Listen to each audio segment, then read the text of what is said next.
হযরত ইমাম আবু হানিফা রাহমাতুল্লাহ আলাইহির সাথে এক নাস্তিকের বাহাস হওয়ার কথা।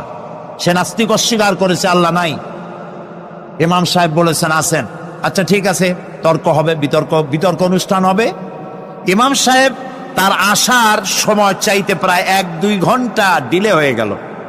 নাস্তিক উপস্থিত জনগণকে বলল, যে লোক তার ওয়াদা রক্ষা করতে পারে না তার সাথে আবার বহস কিসের? এ কথা বলতে বলতেই ইমামে আজম আবু হানিফা রাহমাতুল্লাহ আলাইহি মঞ্চে উঠে এসেছেন। নাস্তিক বলল, আপনার সাথে আমার তর্ক করার উৎসাহ হারিয়ে ফেলেছি। কেন? আপনি যে এতটা সময় ওয়াদা খেলাপ করলেন, 2 ঘন্টা হয়ে গেল, মূল অনুষ্ঠানের শুরুতে আপনি আসলেন না। তিনি বললেন যে তুমি নিরুৎসাহিত হবে তো আমার কাছে দেরি হলো কেন? তারপরে না বলবা। আচ্ছা ঠিক আছে, আপনি বলেন কেন দেরি হলো? তিনি বললেন, আমি এই জায়গায় আসতে গিয়ে সামনে একটা নদী বাঁধলো, এখন আমি আসবো কেমনে? মহাচিন্তায় পড়ে গেলাম, কিভাবে যাব? পারাপারের কোনো ব্যবস্থা নাই। হঠাৎ দেখলাম পাশে একটা গাছ, আগে দেখিনি, দেখি যে একটা বড় গাছ। গাছটা কেমনে কেমনে কাইতে হয়ে পড়ে গেল, কেমনে কেমনে তাড়াতাড়ি করে কতগুলি তক্তা হয়ে গেল, ফটাফট তক্তাগুলি লাগে একটা নৌকা হয়ে গেল, লাফ দিয়ে পড়লো নদীতে। আমি চট করে উঠলাম সেই নৌকায় আর পাড়ি দিয়ে আসলাম। ওই তক্তাগুলি ফাটতে চিটতে আর লোহাগুলি লাগতে তড়িৎ গতিতে তাড়াতাড়ি হইতে যতটুকু সময় লাগছে আমার আসতে ওই জন্য দেরি হয়েছে। সুবহানাল্লাহ পরে কর। এখন নাস্তিক কয় যে আপনার সাথে আমি তর্ক মোটেই করবো না। কেন? কয় যে আপনার মাথার স্ক্রু ঠিক আছে কিনা। কয় কি জন্য? কয় আপন ইচ্ছায় একটা গাছ ফট করে এরকম হয়ে গেল, কোনো করাত ছাড়া মিস্ত্রি ছাড়া গাছগুলি চিরে ভেরিয়া তক্তা হয়ে গেল, আর কোন রকমের মিস্ত্রি ছাড়াই জোড়াতালি লেগে নৌকা হয়ে গেল, আর মাঝি ছাড়া পালায় গেলেন। আপনার মস্তিষ্কের স্ক্রুগুলি ঢিলা, আপনার সাথে আমি তর্ক করব না।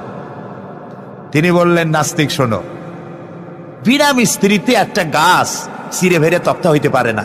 তোমার দলিল। বিনা মিস্ত্রিতে কতগুলি তক্তা একত্রিত একটা নৌকা হইতে পারে না, তাহলে বিশাল আকাশ বিনা মিস্ত্রিতে কেমনে তৈরি হইল? তোমার এই পা থেকে শুরু করে মাথা পর্যন্ত এই সুন্দর দেহ কেউ সৃষ্টি করে নাই, এমনি এমনি কলা গাছের মধ্যে হইছো তুমি। নাস্তিকের চোখ খুলে গেল। বলেন কি? আমি তো এইভাবে চিন্তা করি রে, আমি মুসলমান হয়ে গেলাম। লা ইলাহা ইল্লাল্লাহু মুহাম্মাদুর রাসূলুল্লাহ। সম্রাট শাহজাহানের সময় এক ফকির ভিক্ষা করে বেড়াতো। 70-80 বছর বয়স হয়ে গিয়েছে। এক লোক বলছে, সারা জীবন তো তোমার ছোটবেলা থেকে ভিক্ষা করতে দেখলাম। সে বলল, মানুষে দেয় তো 2 পয়সা 1 পয়সা, ভিক্ষা ছাড়া করবোটা কি? লোকটি বলল, তোমার একটা পরামর্শ দেই, একদিন সম্রাটের কাছে গিয়ে যে দেখো, একবারে যা দেবে খাইয়া কুলাইতে পারবে না। সম্রাট শাহজাহান কোথায় আছে এখন? দেখো গিয়া মসজিদে আছে। লোকটি মসজিদের বাইরে গিয়ে দেখে সম্রাট একা হাত তুলে বসে আছে, চোখ থেকে পানি পড়তেছে দর দর করে, দাড়ি ভিজে জামায় পড়তেছে। বহুক্ষণ দাঁড়িয়ে আছে। এরপরে সম্রাট তার মুনাজাত শেষ করে বেরিয়ে আসছেন। ফকিরের সঙ্গে দেখা। ফকির বলল, আসসালামু আলাইকুম। তিনি বললেন, ওয়ালাইকুম আসসালাম রাহমাতুল্লাহ। ফকির রওনা করেছে। বাদশাহ বলছে, তুমি তো একজন ভিক্ষুক মানুষ বলি মনে হয়, আমার কাছে তো কেউ কিছু না চাইয়া যায় না, তুমি যে কিছু না চেয়েই চলে যাচ্ছ। ভিক্ষুক বলছে, জাহাপানা, সত্যি কিছু চাইতে এসেছিলাম আপনার কাছে, কিন্তু আপনার অবস্থা দেখে আমার জ্ঞানের চোখ খুলে গেছে। আমি দেখতে পেলাম আমি যে সম্রাটের কাছে ভিক্ষা চাইতে আসলাম, আমি তো শুধু তাকায় আছি, আমি তো কান্দি না, বরং আমি যার কাছে চাইতে এসেছি তিনি আমার চাইতে আরো নগণ্য ভিক্ষুকের মতো হয়ে কার কাছে যেন হাত পেতে চোখের পানি ফেলে কান্দে। মনে মনে ভাবলাম, সম্রাট কান্দে যে সম্রাটের কাছে, ওই আল্লাহ ছাড়া জীবনে কারো কাছে কিছু চাইব না। আল্লাহর কাছে চাওয়ার অভ্যাস করুন, তিনি দিতে পারেন, সবকিছু তার আছে। এই বিশ্বাস মনের ভিতরে জমাতে হবে, তাহলেই সত্যিকারের মুসলমান আমরা হব। আল্লাহ পাক সত্যিকারের গোলাম আমাদেরকে বানাবেন। আমরা বলি আমিন। দ্বিতীয় পরীক্ষা ছিল বিবি এবং নবজাতক সন্তানকে নিয়ে। আল্লাহ হুকুম করলেন, এই বিবি আর বাচ্চারে নিয়ে মরুভূমিতে রেখে আসো। মরুভূমিতে যেখানে ঘর নাই বাড়ি নাই, সেই জায়গায় বিবি এবং বাচ্চাকে রেখে যাওয়ার সময় তিনি বললেন, রব্বানা ইন্নী আসকানতু মিন যুররিয়্যাতি বিওয়াদিন গায়রি যী যারইন ইনদা বাইতিকাল মুহাররাম। হায় আল্লাহ রাব্বুল আলামিন, আমি পানি এবং তরুলতাবিহীন এক মরুভূমির ভিতরে আমার বংশের একটি অংশকে এখানে রেখে গেলাম। তোমার ঘরের কাছে পুনর্বাসিত আমি তাদের কাছে, এই ঘরের কাছে, সম্মানিত ঘরের কাছে রেখে গেলাম। পরীক্ষায় তিনি পাশ করলেন। হযরতে হাজেরা প্রশ্ন করলেন, ইব্রাহিম, পানি নাই, খাবার নাই, মানুষ নাই, ঘর নাই, বাড়ি নাই, মরুভূমির ভিতরে আমাকে আমার বাচ্চারে ফেলে রেখে যাচ্ছ কেন? কোনো জবাব নাই। 2 বার 3 বার প্রশ্ন করলেন। এরপরে তিনি আবার প্রশ্ন করলেন, বললেন, ইব্রাহিম, এটা কি আল্লাহর হুকুম নাকি? হযরত ইব্রাহিম আলাইহিস সালাম নিজের কলিজার টুকরা সন্তান আর বিবিকে রেখে যেতেছেন ভারাক্রান্ত মন নিয়ে। তিনি আকাশের দিকে আঙ্গুল উঁচু করে দেখালেন। হযরত হাজেরা বুঝলেন ইনি তো আল্লাহর পয়গম্বর, আমার কোনো অপরাধে এভাবে ফেলে যাওয়ার কথা নয়। তিনি বুঝলেন এটা আল্লাহর হুকুম। হযরতে হাজেরা বললেন, ইব্রাহিম রে, নিশ্চিন্ত মনে বাড়ি ফিরে যাও। আমার মনে কোনো চিন্তা নাই, কোনো পেরেশানি আর এখন নাই। আল্লাহর হুকুমে যদি আমাকে এই মরুভূমির ভিতরে ফেলে যেয়ে থাকো, তাহলে আমি ওই আল্লাহর প্রতি এতটা ভরসা রাখি যে এই মরুভূমির ভিতরে জল পানি শূন্য, খাদ্য শূন্য জায়গায় আমি আমার বাচ্চাকে আল্লাহ রব্বুল আলামিন না খাওয়াইয়া মারবেন না। দ্বিতীয় পরীক্ষায় পাশ করি। 3 নম্বরে পরীক্ষা হলো, সন্তান বড় হয়ে গেছে, বুদ্ধি হয়েছে, দৌড়াতে পারে। আল্লাহ রাব্বুল আলামিন হুকুম করলেন, ছেলেকে জবাহ করো। কত বড় আগুনের পরীক্ষা! কোরআন শরীফ বলছে, হযরত ইব্রাহিম আলাইহিস সালাম নিজের ছেলেকে ডেকে নিয়ে বললেন, ইয়া বুনাইয়া ইন্নী আরা ফিল মানামি আন্নী আযবাহুক ফানজুর মাযা তারা। হে আমার কলিজার টুকরা সন্তান, আমি স্বপ্নে দেখেছি যেন আমি তোমাকে জবাহ করতেছি। তোমার রায় কি, তোমার মত কি, আমারে শোনাও। ছেলে পয়গম্বর, ছেলে তার জবাবে বললেন, ইয়া আবাতি ফাআল মা তু'মার সাতাজিদুনি ইনশাআল্লাহু বিনাস সাবিরিন। হে আমার আব্বাজান, আপনি যে ব্যাপারে স্বপ্নের ভিতরে আদিষ্ট হয়েছেন আপনি তা কার্যকরী করুন। আমাকে এতটুকু অধৈর্যের মধ্যে পাবেন না, আমাকে ধৈর্যশীলদের মধ্যে পাবেন। আমারে আপনি আল্লাহর হুকুম পালন করেন। আল্লাহ পাক শোনাচ্ছেন, ফালাম্মা আসলামা ওয়া তাল্লাহু লিল জাবিন।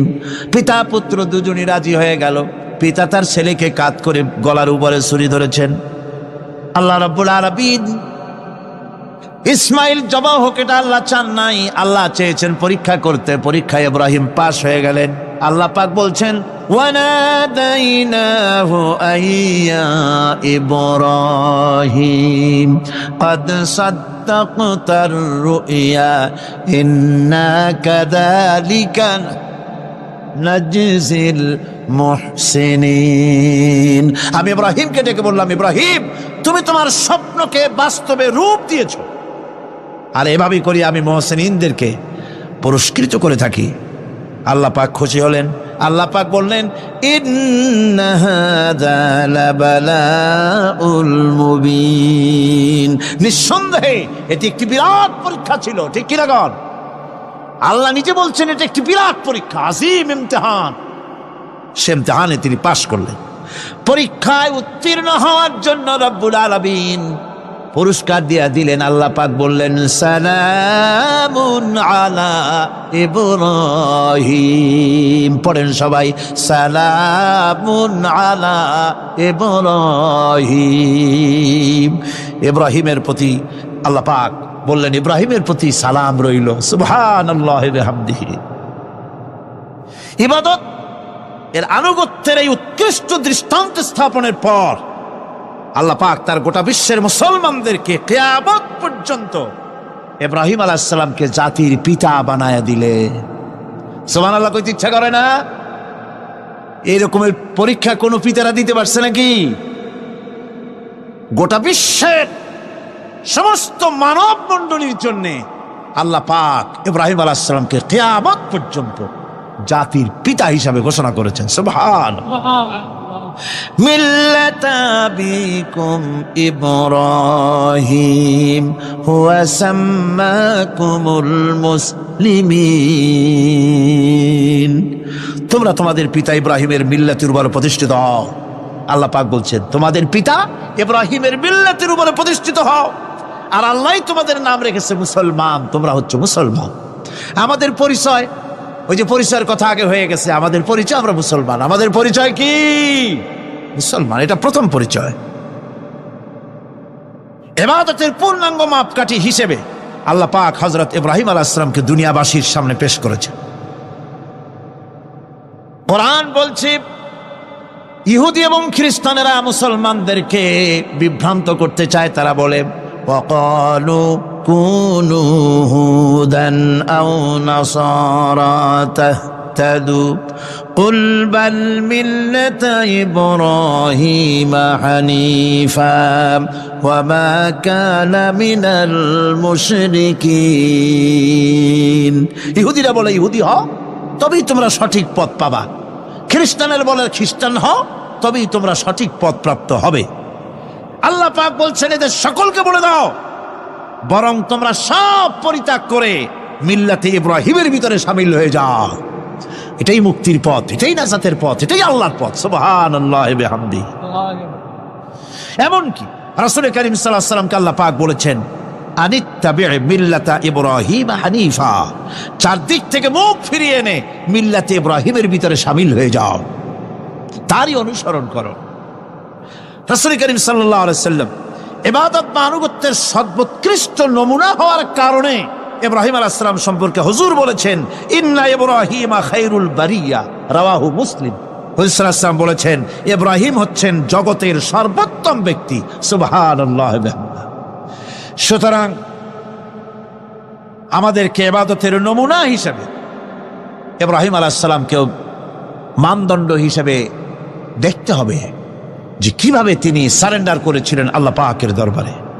এখন আমি আপনাদের সামনে বলতে চাই, মানুষের জীবনে সবচাইতে বড় দুটি চাহিদা আছে, একটা হচ্ছে খাদ্য আর একটা হচ্ছে নিরাপত্তা।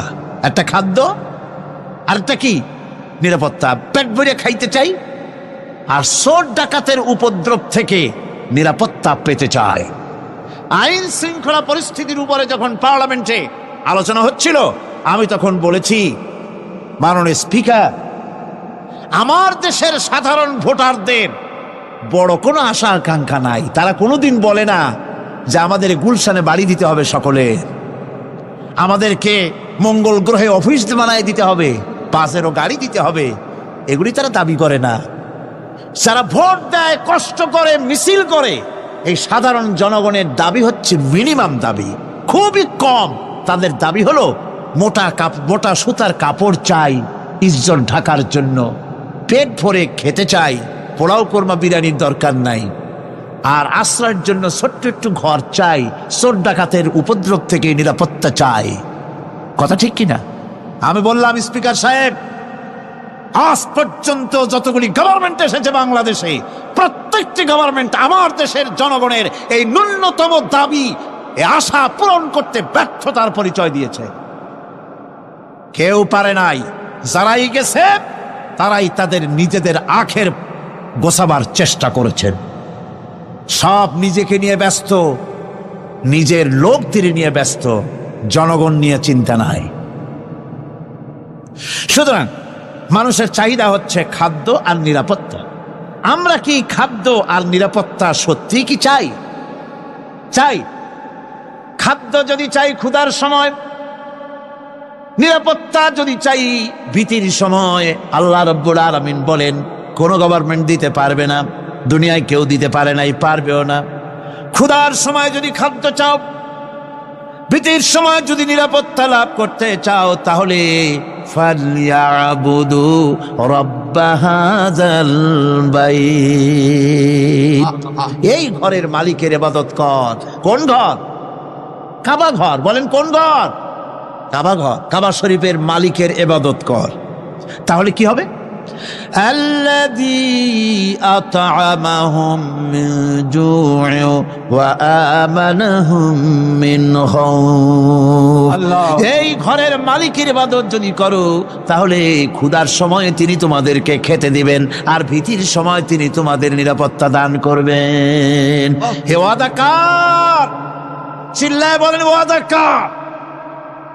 আল্লাহ পাকের ওয়াদা বিশ্বাস হলো না, এমনই পোড়া কপালের মুসলমান। নির্বাচন যখন আসলো, সলিমউদ্দিন সাহেব আসতেন মঞ্চের উপরে, পরিচয় করানো হচ্ছে। এত আপনারা যার বক্তৃতা শোনার জন্য দ্বীপ্রহরের রৌদ্রে কষ্ট করতেছিলেন, এখন সেই সংগ্রামী জননায়ক বিপ্লবী সন্তান, তিনি এখন আপনাদের সামনে বক্তব্য রাখবেন। উনি দাঁড়ায় বললেন, ভাইয়ার আমার, বোনের আমার, আমি এবার বোতল মার্কা বাক্স নিয়ে দাঁড়াইছি, আমারে সকলে মিলে ভোট দেন। এবার যদি ক্ষমতায় যেতে পারি, না খাইয়া কেউ মরবেন না, কিন্তু কি খাইয়া মরবে তাও কয় না। মানুষেরা এই কথাগুলি বিশ্বাস করলার সমানে ভোট দিল। হায় রে কপাল! আল্লাহ বললেন, আমার ইবাদত কর, আমার গোলামি কর জীবনের সব জায়গায়, তাহলে ক্ষুধার সময় খাইতে পারবি আর ভীতির সময় নিরাপত্তা পাবি। আল্লাহর কথাটা বিশ্বাস হইল না। এই নামাজ পড়ার মুসলমানের দাম আছে, কোন দাম আছে? এ রোজাকার দাম আছে, এ মুসলমান দাবি করার দাম আছে। আল্লাহ রাব্বুল আলামিন তিনি পরিষ্কার করে বলছেন, এই ঘরের মালিকের ইবাদত করো, তিনি ক্ষুধার সময়ে খেতে দিবেন আর তিনি তোমাদেরকে ভীতির সময় নিরাপত্তা দান করবেন। চাউলের অভাব হবে না, পাটের অভাব হবে না, খাদ্যের অভাব হবে না, কারণ দুটি জিনিস যদি তোমরা করতে পারো, খাবারের অভাব হবে না। ওয়ালাউ আন্না আহলাল কুরা আমানু ওয়াত্তাকাউ লাফাতাহনা আলাইহিম বারাকাতিম মিনাস সামাই ওয়াল আরদ। দেশের লোকেরা, জনপদের লোকেরা যদি দুইটা কাজ করে, এক নম্বরে হলো আমার উপরে ঈমান আনবে, দুই নম্বরে হলো আমাকে ভয় করার নীতি অবলম্বন করে যদি চলে, তাহলে ওই দেশের মানুষের জন্য আকাশ আর জমিনের সব বরকতের দরজা আমি আল্লাহ খুলে দেব। আল্লাহর ওয়াদা। আল্লাহ পাকের নিকট মানুষের সবচাইতে বড় দাবি কি? আল্লাহর কাছে মানুষের সবচাইতে বড় দাবি কি করতে পারেন? পারেন না। আল্লাহ পাকের কাছে মানুষের শ্রেষ্ঠ দাবিটা আল্লাহ নিজেই শিখাই দিয়েছেন। আমার কাছে দাবি কর, ইহদিনাস সিরাতাল মুস্তাকিম। আয় আল্লাহ, একটা সোজা, একটা সরল রাস্তা আমারে দাও, একটা সহজ পথ আমারে দাও। এই কথা সূরা ফাতিহা দাবি করার পর আল্লাহ রাব্বুল আলামিন এই অভিনন্দনের জবাবে, 7টা বাক্যের অভিনন্দনের জবাবে আল্লাহ রাব্বুল আলামিন 30 পারা কোরআন শরীফ নাজিল করে দিলেন। সূরা ফাতিহার এই সওয়ালের জবাবে আল্লাহ পাক বললেন, ওয়া আনি'বুদুনি হাযা সিরাতুম মুস্তাকিম। সোজা রাস্তা চাও, আমার গোলামি করো, ইবাদত করো। সব জায়গায় ইবাদত, গোলামি করাই লাগবে। আমার কাছে সোজা রাস্তা চাও, সোজা রাস্তা হলো আমার গোলামি করা। কার গোলামি? বেহেশতে যেতে চান? আমি আস্তে জিগেলাম বলে আপনারও আস্তে জবাব দিলেন। বেহেশতে যেতে চান? সুবহানাল্লাহ। এমন কোন মানুষ আছে নাকি যে বেহেশতে যেতে চায় না? মদ খোরও যাইতে চায়। সবাই, আমরা সবাই বেহেশতের আশা করি, ঠিক কিনা? আল্লাহ রাব্বুল আলামিন বলেন, বেহেশতে যদি যেতে চাও তাহলেও ইবাদত করা লাগবে, ইবাদত ছাড়া জান্নাতে যাওয়া যাবে না। ফাদখুলি ফি ইবাদি ওয়াদখুলি জান্নাতি। সর্বপ্রথম আমার বান্দার মধ্যে দাখিল হয়ে যা, আমার গোলামির মধ্যে দাখিল হওয়া, আমার গোলাম হয়, এরপরে আমার জান্নাতে চলে যা। আগে গোলাম হবি, তারপরে কোথায় যাবি? জান্নাতে যাবে। আগে গোলাম হ, আগে গোলামির খাতায় নাম লেখা, আগে সত্যিকারের আমার বান্দা হ, গোলাম, এরপরে জান্নাতে যাওয়া যাবে। জান্নাতে যাইয়া আল্লাহর সাথে কি দেখা করতে চাই? আল্লাহর সাথে দেখা করতে চাই। আল্লাহ রাব্বুল আলামিন বলেন, فمن كان يرجو لقاء ربه فليعمل عملا صالحا ولا يشرك بعبادة ربه أحدا। তোমাদের মধ্যে যদি কেউ আল্লাহর সঙ্গে তার রবের সঙ্গে যদি কেউ দেখা করতে চায় তাহলে সে যেন ভালো ভালো কাজ করে, নেক কাজ করে, আর তোমার রবের সাথে অর্থাৎ আল্লাহ রব্বুল আলামিনের সাথে ইবাদতের মধ্যে যেন কাউকে শরীক না করেন। শিরক যদি না করো, খাঁটি গোলাম খাঁটি বান্দায় যদি পরিণত হতে পারো, কিয়ামতের দিন আল্লাহ রব্বুল আলামিনের সঙ্গে দিদার নসিব হয়ে যাবে। এই গোলামি করব কতদিন? কতদিন গোলামি করব? এই প্রশ্নের জবাবে আল্লাহ রাব্বুল আলামিন কোরআনে কারীমের মধ্যে জবাব দিয়ে দিয়েছেন, ওয়া'বুদ রাব্বাকা হাত্তা ইয়াতিয়াকাল ইয়াকিন। মৃত্যু পর্যন্ত, যতক্ষণ না নাক দিয়ে শেষ প্রশ্বাসটি নিঃশ্বাসটি বেরিয়ে যাচ্ছে, ততক্ষণ পর্যন্ত আনুগত্য গোলামি সবটা হবে কার? জোরে চিল্লায় এখন কার? এই গোলামি জীবনের সব ক্ষেত্রে করতে পারলে আমরা মুসলমান, আর করতে না পারলে মুসলমান নামে মুনাফিক। না পারলে কি? মুনাফিক। বন্ধুগণ, ইয়াকা নাবুদু পর্যন্ত বলে ওয়া ইয়াকা নাস্তাইনের কথাটা শোনাচ্ছি। সূরা ফাতিহার ভিতরে আমরা পড়ি, পড়েন আমার সাথে, ইয়াকা নাবুদু ওয়া ইয়াকা নাস্তাইন। আয় আল্লাহ, একমাত্র তোমার গোলামি করি আর একমাত্র তোমার কাছে সাহায্য চাই। তুমি ছাড়া কারো কাছে সাহায্য? এটা কি ঠিক? এটা কি আমাদের মনের কথা, ইমানের কথা? আল্লাহ করুন, আল্লাহ করুন, বলি আমিন। হাদিস শরীফে বলা হয়েছে, ইজা সাআলতা ফাসআলিল্লাহ ওয়া ইজা ইসতাআনতা ফাসতাইন বিল্লাহ। কিছু চাইতে হলে আল্লাহর কাছে চাও, কিছু বলতে হলে, ভিক্ষা করতে হলে আল্লাহর কাছেই ভিক্ষা করো। কার কাছে ভিক্ষা করবেন? আল্লাহর কাছে বলুন। আমার বন্ধুগণ, আমি আমার ঈমান থেকে কথা বলি, আমি আমার ঈমান থেকে কথা বলি। কোরআন এবং হাদিস পড়ে যতটুকু আল্লাহ বোঝার তৌফিক দিয়েছেন সেই কথাগুলি পেশ করার জন্য চেষ্টা করি। বন্ধুগণ, এদিক ওদিক কোনো দিকে না ঘুরে মসজিদে যান, মসজিদে গিয়ে নামাজ পড়েন, আর আল্লাহর কাছে হাত পেতে আল্লাহরে বলেন। সেজদা গিয়া যখন রব্বুল আলামিনের দরবারে কিছু চাইবেন, হুজুরের কাছে জিজ্ঞেস করা হয়েছে, হুজুর, বান্দা কখন আল্লাহর নিকটবর্তী হয়ে যায়?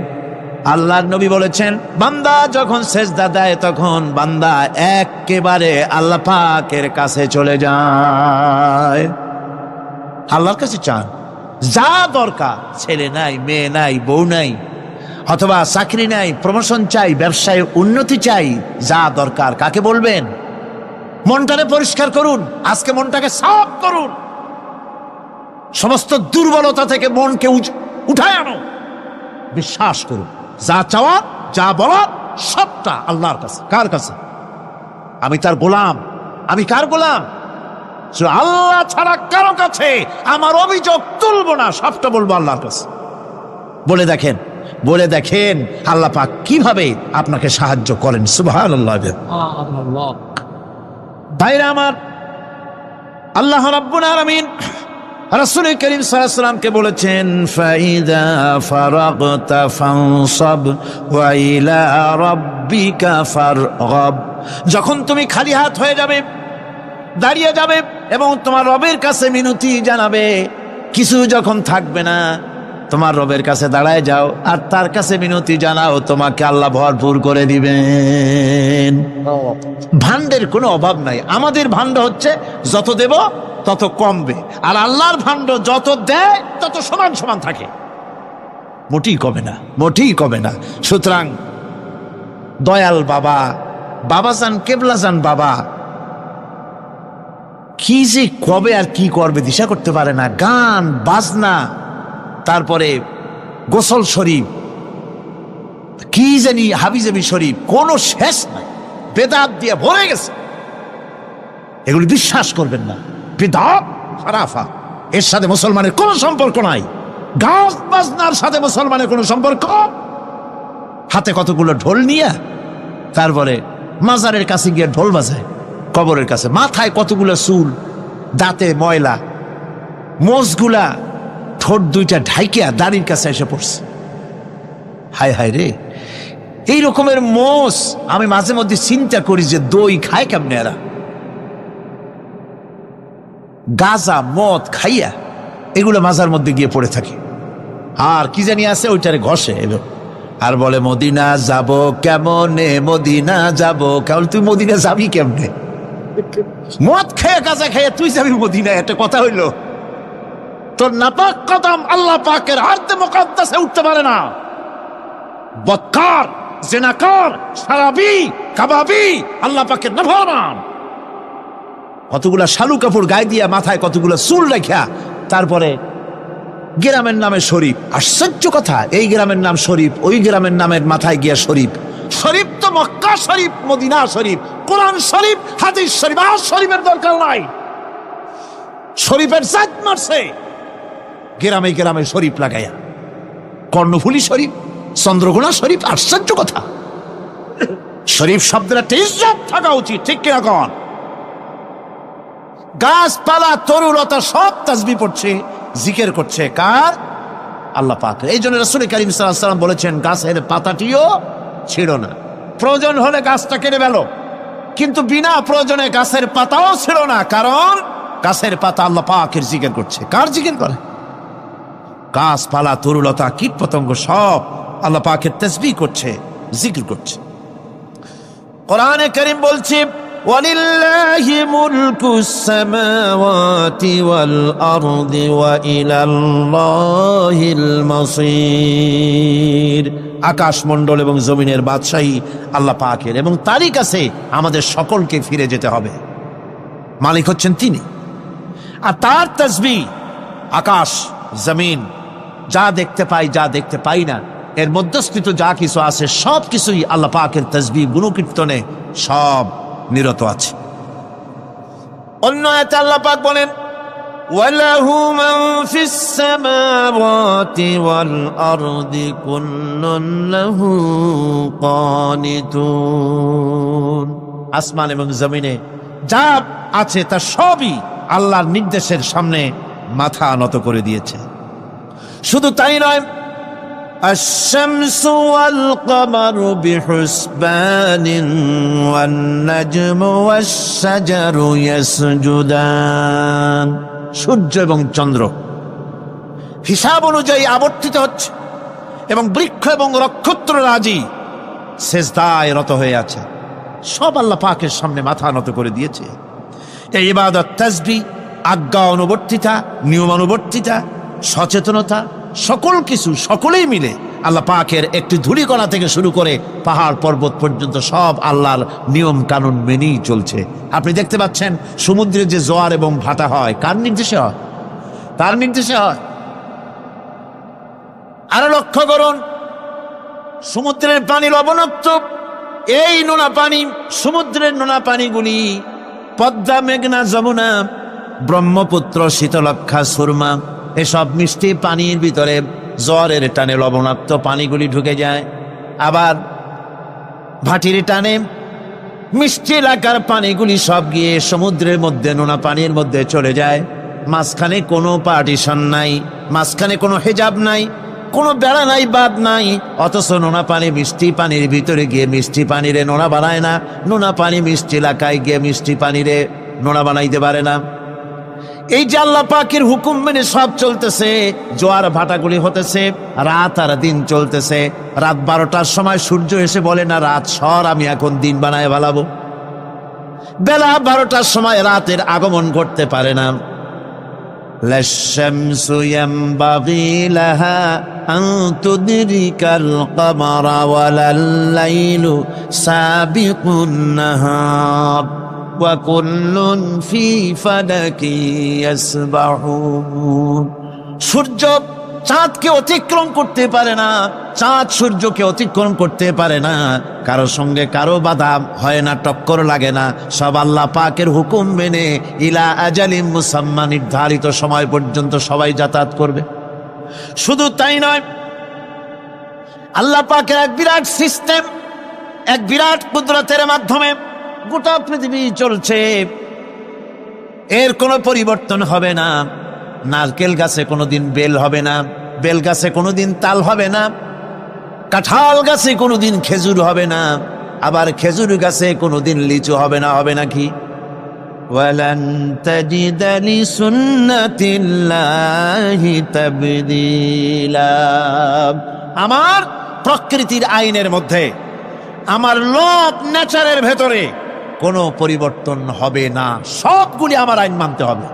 এখন হতে পারে এমন যে ব্যক্তি আল্লাহরে মানে না, ব্যক্তি বোঝেন না নাকি বোঝেন না, একটা মানুষ আল্লাহরে মানে না, ও না মানতে পারে যে জিব্বাটে দিয়া বলে দেয়ার ইজ নো গড, স্রষ্টা বলতে কেউ নাই, যে জিব্বাটে দিয়া বলে সে জিব্বা হুকুম মানে কার? আল্লাহ পাকের হুকুম মানে। কিরকম? জিব্বার উপরে যদি তিতা রাখিয়া আপনি বলেন তিতা থুইছি তাতে কি হয়েছে, খবরদার তিতার টেস্ট নিবি না, তিতা টক এই টেস্ট নিতে পারবি না, আপনার কথা জিব্বা শুনবে? শুনবে না। ওর উপরে যে নির্দেশটা আছে সেই নির্দেশ অনুযায়ী সে কাজ করবে। টয়লেটে গিয়ে আপনি না কেড়ে কবেন যে খবরদার, আমি একটা বিরাট অফিসার, অনেক টাকা পয়সার মালিক, অথবা বিরাট একটা মন্ত্রী টন্ত্রী কিছু একটা, সবাই আমার হুকুম মানে, তোকেও মানতে হবে, খবরদার দুর্গন্ধ যেন নাকের মধ্যে না ঢোকে, নাক আমি চাবি ধরতে পারবো না। শুনবে না কে? শুনবে না। নাক হোক, কান হোক, চোখ হোক, মুখ হোক, প্রত্যেকটা অঙ্গ প্রত্যঙ্গ, এগুলি সব হুকুম মানে কার? হতে পারে ব্যক্তি আল্লাহরে অস্বীকার করে বসলো, আল্লাহকে বলল যে আল্লাহ নাই, সব এমনি এমনি হয়, এর কপাল পড়ার লক্ষণ। কিসের লক্ষণ? কপাল পড়ার লক্ষণ। সব বোঝে, একটা মাইক দেখলে কয় যে না কেউ এটারে বানাইছে। এই যে একটা ভিডিও ক্যামেরা, এটারে কেউ দেখলে বলবে যে কয়েকজন আলেমে মিলে ফু দিছে আর অমনি একটা মাইক হয়ে কি বল ক্যামেরা হয়ে গেছে, বলবে কেউ? কোনো পাগলেও কবে? এই প্যান্ডেলটা দেখে কি মনে হবে? 4-5 জন পিসা বাইসিয়া কোচার কোনায় দাঁড়াইয়া ফু দিছে, সাথে সাথে প্যান্ডেল হয়ে গেছে। এটা কথা হইল? একটা ছোট্ট টেবিল, একটা চায়ের কাপ দেখলে পরে মানুষ বলে নিশ্চয়ই এটা কেউ বানাইছে। আজীব, এত বড় বিশাল আকাশ, এত সুন্দর জমিন, এত সুন্দর দেহ, এই মানুষ, গাছপালা, তরুলতা, কীট পতঙ্গ, পাহাড়, নদ নদী, এ সব কিছু দেখে কেবলমাত্র কপাল পোড়াই বলতে পারে যে কেউ নাই, এমনি এমনি হয়েছে। আজীব তামাশা। এমনি এমনি একটা চাউল তৈরি হয় না, একটা ডিম তৈরি হয় না, এমনি এমনি পৃথিবীটা হয়ে গেল। সবগুলির পেছনেই আল্লাহ পাক আছেন, তিনি সৃষ্টি করেছেন। এখন উপাস্যের প্রতি এই সৃষ্টি মানুষের দৃষ্টি আকর্ষণ করে। উপাস্য পাও না কে আল্লাহ, তা ঠিক পাও না, তা দেখাবার জন্য এই পৃথিবীর আল্লাহর সৃষ্টি প্রত্যেকটি পদার্থ, প্রত্যেকটি জিনিস ইঙ্গিত করে নিঃসন্দেহে কেউ না কেউ আছে, আর তার নাম হচ্ছে আল্লাহ। তার নাম কি? আরো জোরে বলেন, নাম কি? আল্লাহ পাক। এখন প্রশ্ন ওঠে আল্লাহরে বানাইছে কেডা? বলে তো মুরগি আগে না ডিম আগে? ডিম যদি আগে হয়ে থাকে তো ডিমটারে পারলো কে? আর মুরগি যদি আগে হয়ে থাকে, কোথার থেকে মুরগি এসে উড়ে এসে জুড়ে বসলো, আইলো কই থেকে? আল্লাহ যদি একজন থেকেই থাকেন তাহলে তার স্রষ্টাকে? এই প্রশ্ন তুলেছেন বার্টন রাসেল। প্রশ্ন তুলেছে স্রষ্টার স্রষ্টাকে। তা আমি দেখলাম এক আর্মি অফিসার একটা বই লিখেছেন, আমার এত ভালো লাগলো। বইটার নাম হচ্ছে আল কোরআন দ্য চ্যালেঞ্জ, মহাকাশ পর্ব। দারুণ লিখেছেন তিনি, আপনারা যদি পান খুঁজে নিয়ে পড়বেন। সে বইয়ের শেষ ভাগে গিয়ে তিনি এটার জবাব দিয়েছেন, স্রষ্টার স্রষ্টাকে তাই তুমি তালাশ করো, কানা চায় মানে কুজো চায় শীতই শুইতে। একটা লবণ কণার দৃষ্টান্ত তিনি দিয়েছেন। একটা লবণ কণা, একটি লবণ কণার ভিতরে যতগুলি মলিকুল থাকে, একটা লবণ কণার ভিতরে যতগুলি ক্যালাস থাকে, একটা লবণ কণার ভিতরে যতগুলি উপকরণ আর উপাদান থাকে, অর্থাৎ একটা লবণ কণা যত উপকরণ, যত উপাদান ধারণ করে, তার ধারণ ক্ষমতা যতখানি, এতখানি জিনিস ধারণ করতে 1000 বার্টন রাসেলের মগজের দরকার। একটা লবণ কণা, সেইটা চিন্তা করাই কঠিন। আর এত বড় মহাবিশ্ব যিনি সৃষ্টি করেছেন তার স্রষ্টাকে তালাশ করতে চাও, এটা কি স্বাভাবিক কথা? এটা পাগলের প্রশ্ন হতে পারে, এটা পাগলের প্রশ্ন হতে পারে। গ্যাগারিন টিটপ আর প্রথম মহাশূন্যচারী ছিল। গ্যাগারিন বেটা মহাশূন্য ঘুরে টুরি আসা কয় কি, কয় যে মুসলমানেরা যারে কয় আল্লাহ, হিন্দুরা যারে কয় ভগবান, খ্রিস্টানরা যারে কয় গড, মহাশূন্য এত ঘুরলাম, আল্লাহরেও দেখলাম না, ভগবানেরও দেখলাম। আজীব তামাশা। তুমি তো তোমার শরীরটাই দেখো না, তোমার শরীরটাই তো তুমি দেখতে পাও না। তোমার মাথার তালুটা কেমন তা কি দেখছো কখনো? আয়না নিচের দিকে দিয়ে ঠ্যাং উপরের দিকে দিয়ে তাকাইলে যদি দেখো মাথার তালু কেমন। নিজের ঘাট দেখো না, পিঠ দেখো না, নিজের হিপ দেখতে পারো না। আয়না টায়না সাইড পাঁচখান না নিয়ে দেখার উপায় নাই কোন জায়গায় কি আছে শরীরে। নিজের শরীরটাই দেখো না, কত বড় সাহস! এই শরীরের স্রষ্টাকে দেখতে চাও? লা তুদরিকুহুল আবসার। কোন দৃষ্টি শক্তি তাকে মুহাইয়া করতে পারবে না। তার দৃষ্টি সকলকে আয়ত্ত করবে, কিন্তু পৃথিবীর কোন দৃষ্টি শক্তি তাকে আয়ত্তের ভিতরে নিতে পারবে না। মুসা আলাইহিস সালামের মতো পয়গম্বর, তিনি বলেছিলেন রব্বি আরিনি, রব্বি আরিনি, আল্লাহ আমি তোমারে দেখতে চাই। আল্লাহ পাক বলেছেন লান তারানি, কখনোই দেখতে পারবা না। সুবহানাল্লাহ ওয়া বিহামদিহি। সুতরাং এই পৃথিবীর সব কিছু ইঙ্গিত করে যে একজন আছেন।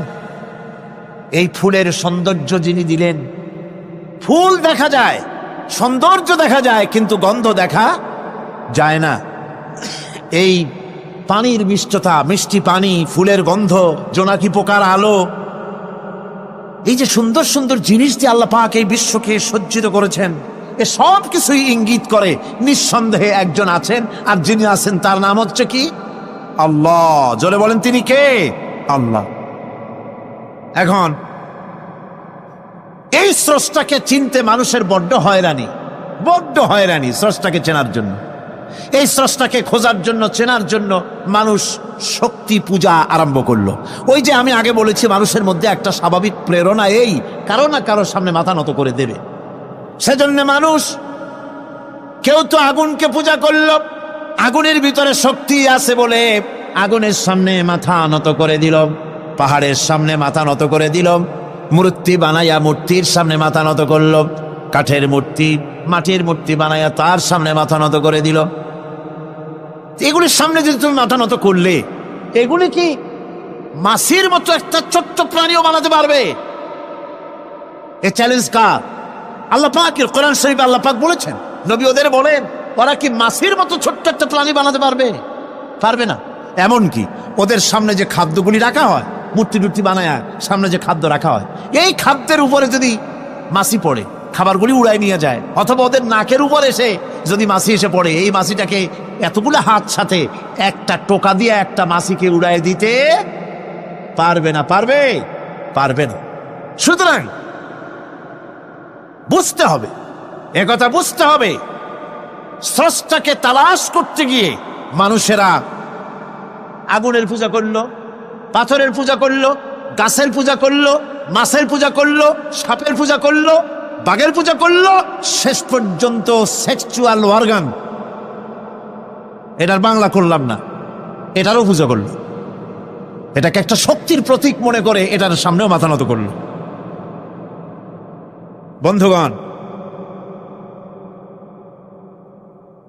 মাটির পূজা করলো, জমিনকে নিজের মা মনে করে এটার পূজা করলো।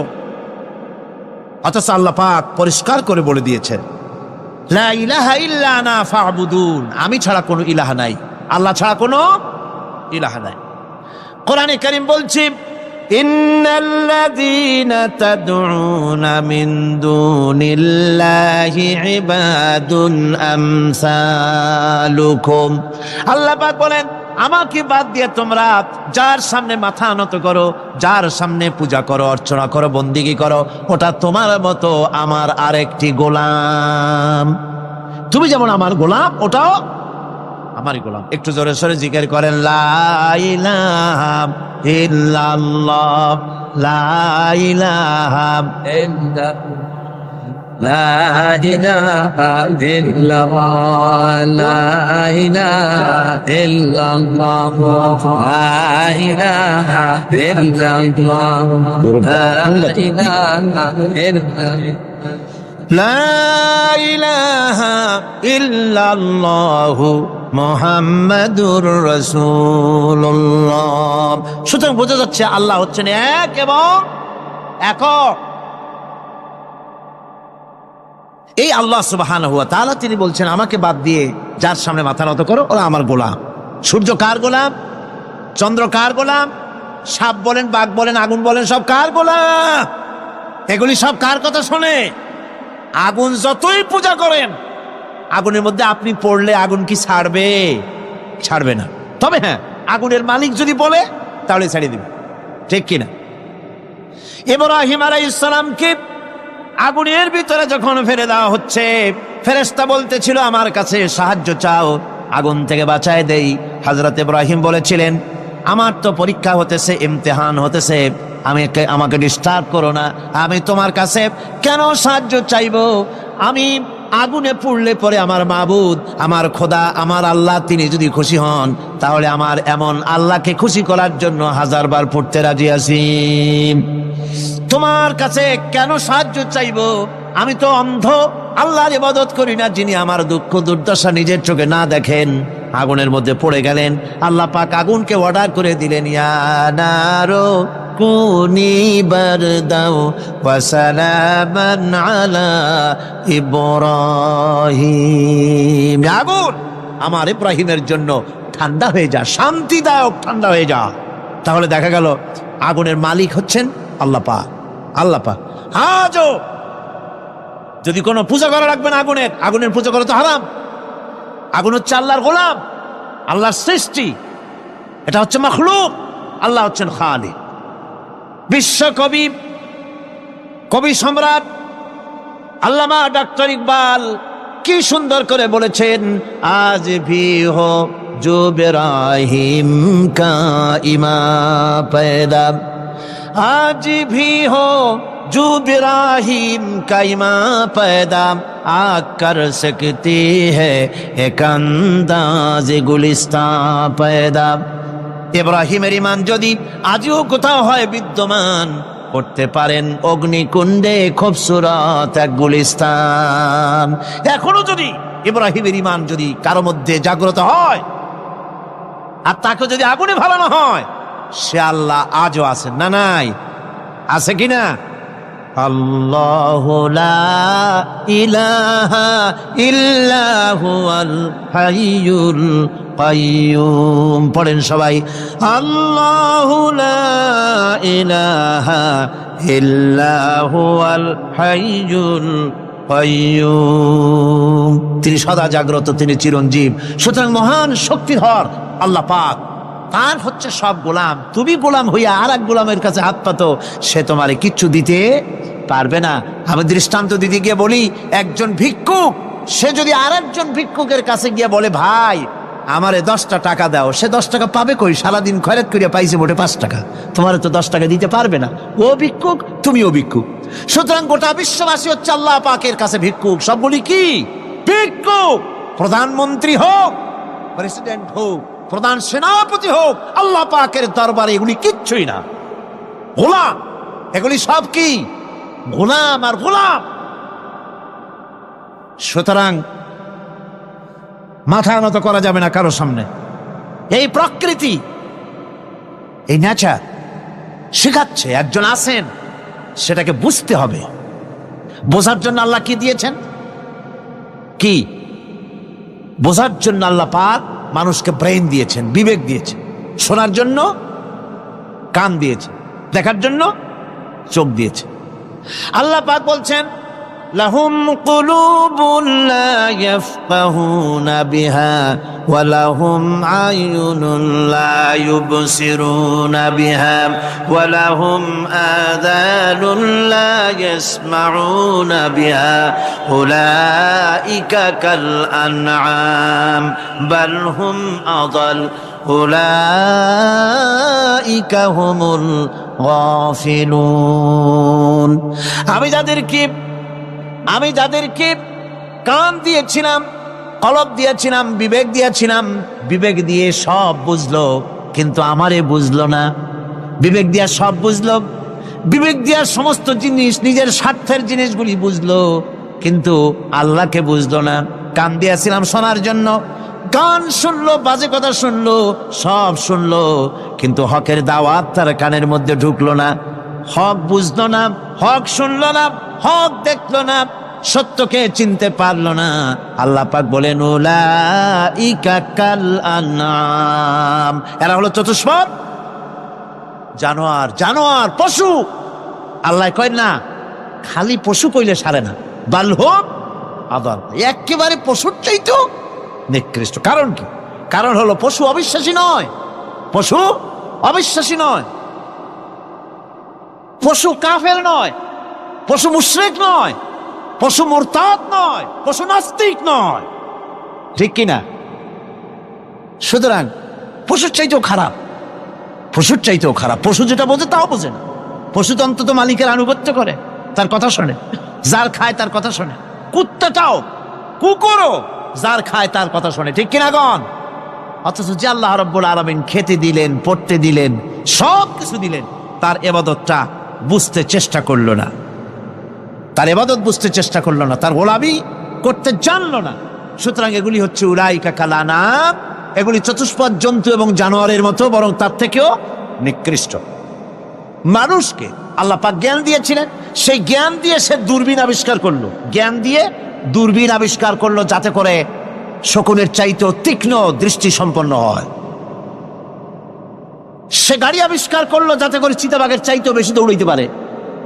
সে সাবমেরিন আবিষ্কার করলো যাতে করে মাছের চাইতেও বেশি দ্রুতগামী হয়ে চলতে পারে পানির তলা দিয়া। এ সব কিছুই করলো, কিন্তু তার মনুষ্যত্বকে বাড়াইতে পারলো না, মনুষ্যত্বকে বাড়াতে পারলো না। এই মনুষ্যত্বই ছিল সবচেয়ে বড় জিনিস। কবি বলছেন, মুঝে ये डर है कि दिले जिंदा तू ना मर जाए, मुझे ये डर है कि दिले जिंदा तू ना मर जाए, कि जिंदगानी इबारत है तेरे जीने से, मुझे ये डर है कि दिले जिंदा तू ना मर जाए। আমার এই ভয় হয়, হে আমার জীবন্ত আত্মা, তোর না অপমৃত্যু হয়ে যায়। কারণ তোর যদি অপমৃত্যু হয় তাহলে আমার তো বেঁচে থাকার কোনো লাভ নাই। আমরা তো আমাদের আত্মা, জীবিত আত্মাকে মেরে ফেলছি, জীবিত আত্মাকে মেরে ফেলছি, আত্মাকে বিকশিত করছি না। আত্মাকে বিকশিত করতে হবে। এই আত্মা বিকশিত হবে কিভাবে? সব জিনিসের খাবার আল্লাহ পাক এই জমিনে তৈরি করেছেন, ঠিক কিনা কর? সকলের খাবার এই জমিনে। মানুষ যেহেতু তৈরি হয়েছে এই মাটি দিয়ে, সেই জন্য আল্লাহ রাব্বুল আলামিন মানুষের খাবার মাটি দিয়ে তৈরি করে দিয়েছেন। কলা দিয়েছেন, কচু দিয়েছেন, আলু দিয়েছেন, মূলা দিয়েছেন, তাল দিয়েছেন, বেল দিয়েছেন, মাছ দিয়েছেন, তরকারি দিয়েছেন, পনির দিয়েছেন, দুধ দিয়েছেন, গোশত দিয়েছেন। খাবারের কোনো অভাব রাখেন নাই, সব মাটি দিয়েছে। কিন্তু যেই রুহটা আমাদের ভিতরে, যে আত্মাটা আমাদের মধ্যে, যে আত্মা থাকলে পরে বাঁচি, আত্মা না থাকলে পরে মরে যাই, সেই রুহের খাবার আমরা কেউ দিতেছি না। রুহটা কি? আল্লাহ পাক বলছেন, নবী আপনাকে প্রশ্ন করা হয়, ওয়ায়াসআলুনাকা আনির রূহ কুলির রূহু মিন আমরি রাব্বি। নবী হে, প্রশ্ন করা হয় রূহ কি জিনিস? এর জবাব হচ্ছে এই, বলে দিন রূহ হচ্ছে আল্লাহর একটু অর্ডার, একটু হুকুম তোমার ভিতরে কাজ করছে।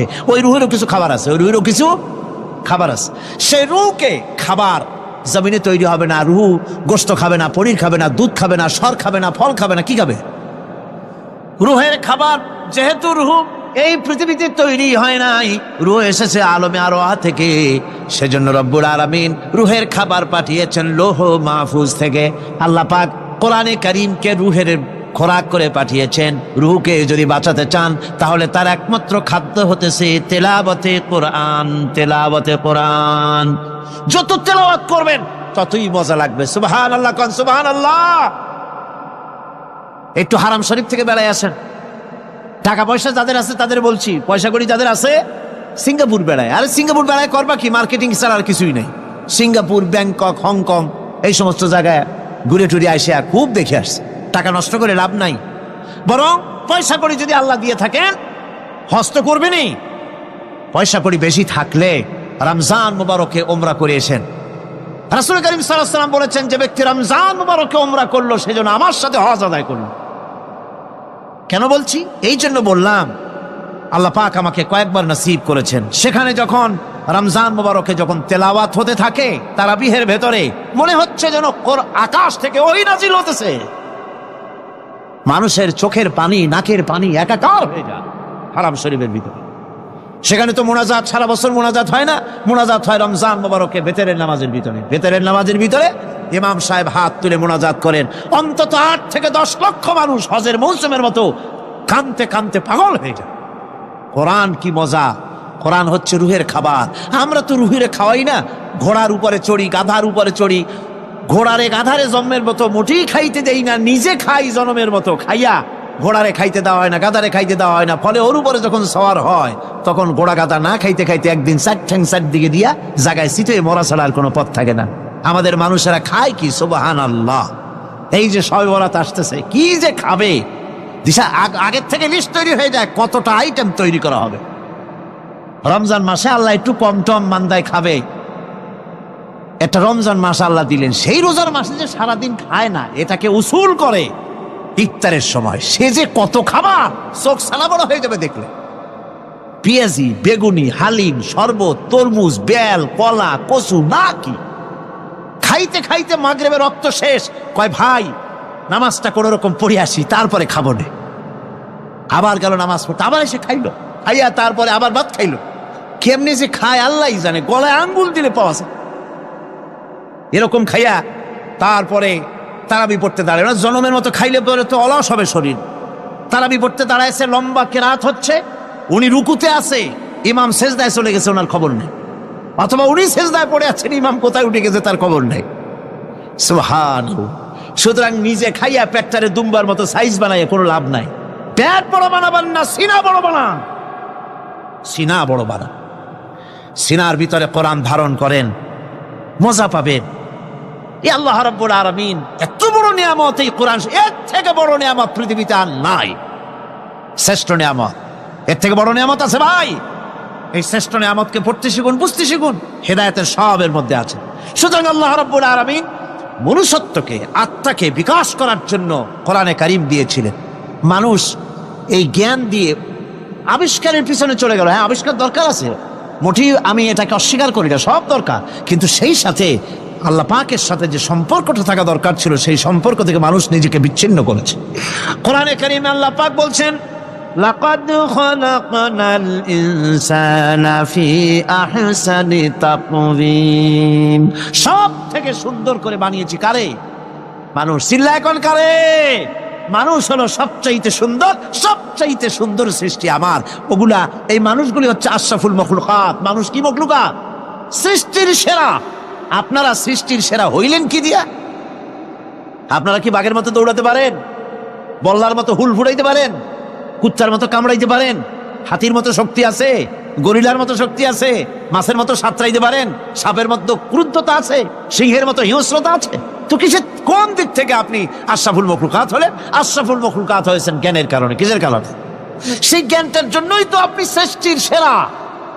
এই সৃষ্টির সেরা মানুষ, সুন্দর মানুষ, এই মানুষগুলি সুম্মা রাদাদনাহু ফি আসফালা সাফিলিন। সুম্মা রাদাদনাহু আসফালা সাফিলিন। এই মানুষ নিচে নামতে নামতে এত নিচে নামে, শয়তান অবাক হয়ে গালে হাত দিয়া নিচের দিকে তাকাইয়া দেখে আর চিন্তা করে, এর দূর নামলো কেমনে? শয়তান অবাক হয়ে যায় মানুষের অবস্থা দেখে। আজ America, British parliament, American parliament আইন পাস করে পুরুষে পুরুষে বিবাহ জায়েজ করে দিয়েছে সেখানে। নাউযুবিল্লাহি মিন যালিক। শয়তানের চাইতে নিকৃষ্ট। শয়তানও এইসব কাম জানেও না, বোঝেও না। শয়তান তো ভালো, কুত্তাও জানে না, ঠিক কিনা কন? কুকুরেও সমকামিতা করে না, শুয়ারেও করে না, গাধায়ও করে না। মানুষ কোথায় নামছে? এই মানুষ সৃষ্টির সেরা বানিয়েছিলাম, শয়তানের চাইতে নিকৃষ্ট হয়ে গেল। আল্লাহ পাক বলেন, ইল্লাল্লাযীনা আমানু ওয়া আমিলুস সালিহাতি ফালাহুম আজরুন গায়রু মামনুন। কিন্তু যারা ঈমান এনেছে, আমলে সালেহ করেছে, তাদের জন্য রয়েছে অফুরন্ত পুরস্কার। এই অফুরন্ত পুরস্কার আল্লাহ রাব্বুল আলামিন দান করবেন যারা নাকি মুমিন বান্দা, যারা নাকি ইবাদত করবে তাদের জন্য। এখন আমি আপনাদেরকে বলতেছিলাম যে ইবাদত গোলামি অর্থে, এর গোলামির পূর্ণ অর্থ সেটা হচ্ছে যে ব্যক্তি, পরিবার, সমাজ ও রাষ্ট্র, জীবনের সকল ক্ষেত্রে গোলামি করতে হবে কার? আল্লাহ পাকের। এই ইবাদত শব্দটাকে কোরআনে কারিমে কয়েকটা অর্থে ব্যবহার করা হয়েছে, সে অর্থগুলি আমাদের জানা দরকার।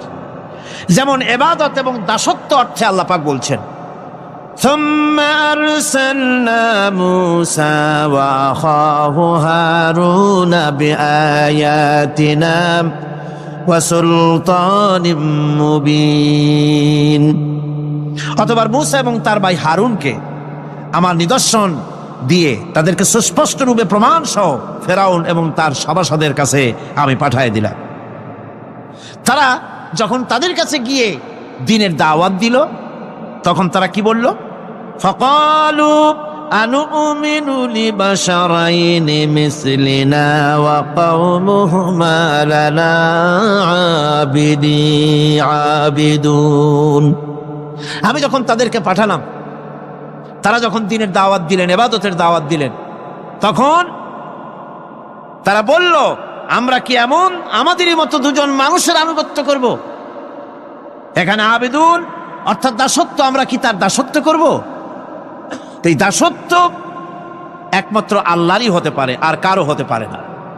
সেজন্য কোরআনে কারীম অন্যত্র বলছে, ইয়া আইয়ুহাল্লাযীনা আমানু কুলু মিন তাইয়্যিবাতি মা রাযাকনাকুম ওয়াশকুরু লিল্লাহি ইন কুনতুম ইয়্যাহু তা'বুদুন। হে ঈমানদারেরা, তোমরা যদি আমার ইবাদত করো, তবে আমি তোমাদেরকে যে সব পবিত্র জিনিস দান করেছি তা খাও এবং আল্লাহর শুকর আদায় করো। তো ইবাদত আল্লাহ পাকের করলে আল্লাহ পাক তাদেরকে খেতে দিবেন, পড়তে দিবেন, সবকিছু আল্লাহ পাক করে দিবেন। তো আল্লাহ পাকের ইবাদত করতে হবে, আল্লাহ পাকের উপর ঈমান আনতে হবে, আর তাগুতকে অস্বীকার করতে হবে। অন্য আরেকটি আয়াতে কথাটা এভাবে এসেছে, ফামান ইয়াকফুর বিত্তাগুতি ওয়া ইউমিন বিল্লাহি ফাকাদ ইসতামসাকা বিল উরওয়াতিল উসকা লা ফিসামা লাহা ওয়াল্লাহু সামিউন আলিম। ফামান ইয়াকফুর বিত্তাগুত, যে ব্যক্তি তাগুতকে অস্বীকার করলো, ওয়া ইউমিন বিল্লাহ এবং আল্লাহর উপর ঈমান এনেছে, ফাকাদ ইসতামসাকা বিল উরওয়াতিল উসকা, সে এমন এক মহান অবলম্বন ধারণ করলো যে কোনো জিনিসই তাকে বিচ্ছিন্ন করে দিতে পারবে না। এমন এক মহান অবলম্বন ধারণ করেছে। সুতরাং আল্লাহর উপর ঈমান আনতে হবে, তাগুতকে অস্বীকার করতে হবে। ইবাদত জীবনের সকল ক্ষেত্রে করতে হবে কার? আল্লাহ পাক। কোরআনে কারীম বলছে, এর আগে আমি প্রথমে শুনিয়েছি, সমস্ত নবীরা, আম্বিয়া আলাইহিস সালাম, তারা তার নিজের জাতিকে গোলামির জন্য দাওয়াত দিয়েছেন। আল্লাহ পাকের বলেছেন, আমার জাতি, একমাত্র নবী মুহাম্মদ রাসূলুল্লাহ সাল্লাল্লাহু আলাইহি ওয়াসাল্লাম আমার জাতি, তিনি বলেন নাই। তাকে দিয়ে আল্লাহ পাক বলেছেন, ইয়া আইয়ুহান নাসু উবুদু রাব্বাকুমুল্লাযী খালাকাকুম والذين من قبلكم لعلكم تتقون يا أيها الناس اعبدوا ربكم الذي خلقكم ربكم اعبدوا ربكم أي أطيعوا ربكم গোলামি করো, আনুগত্য করো, দাসত্ব করো তোমার সেই প্রভুর, সেই রবের, যিনি তোমাকে সৃষ্টি করেছেন। তার আনুগত্য জীবনের সব ক্ষেত্রে করো। এক জায়গায় করলে হবে না, সব জায়গায় করলে হবে। আগামী রাত্রিটা হচ্ছে শবে বরাত, তাই না? বোঝেন নাকি বোঝেন না? আগামী রাত্রিটাই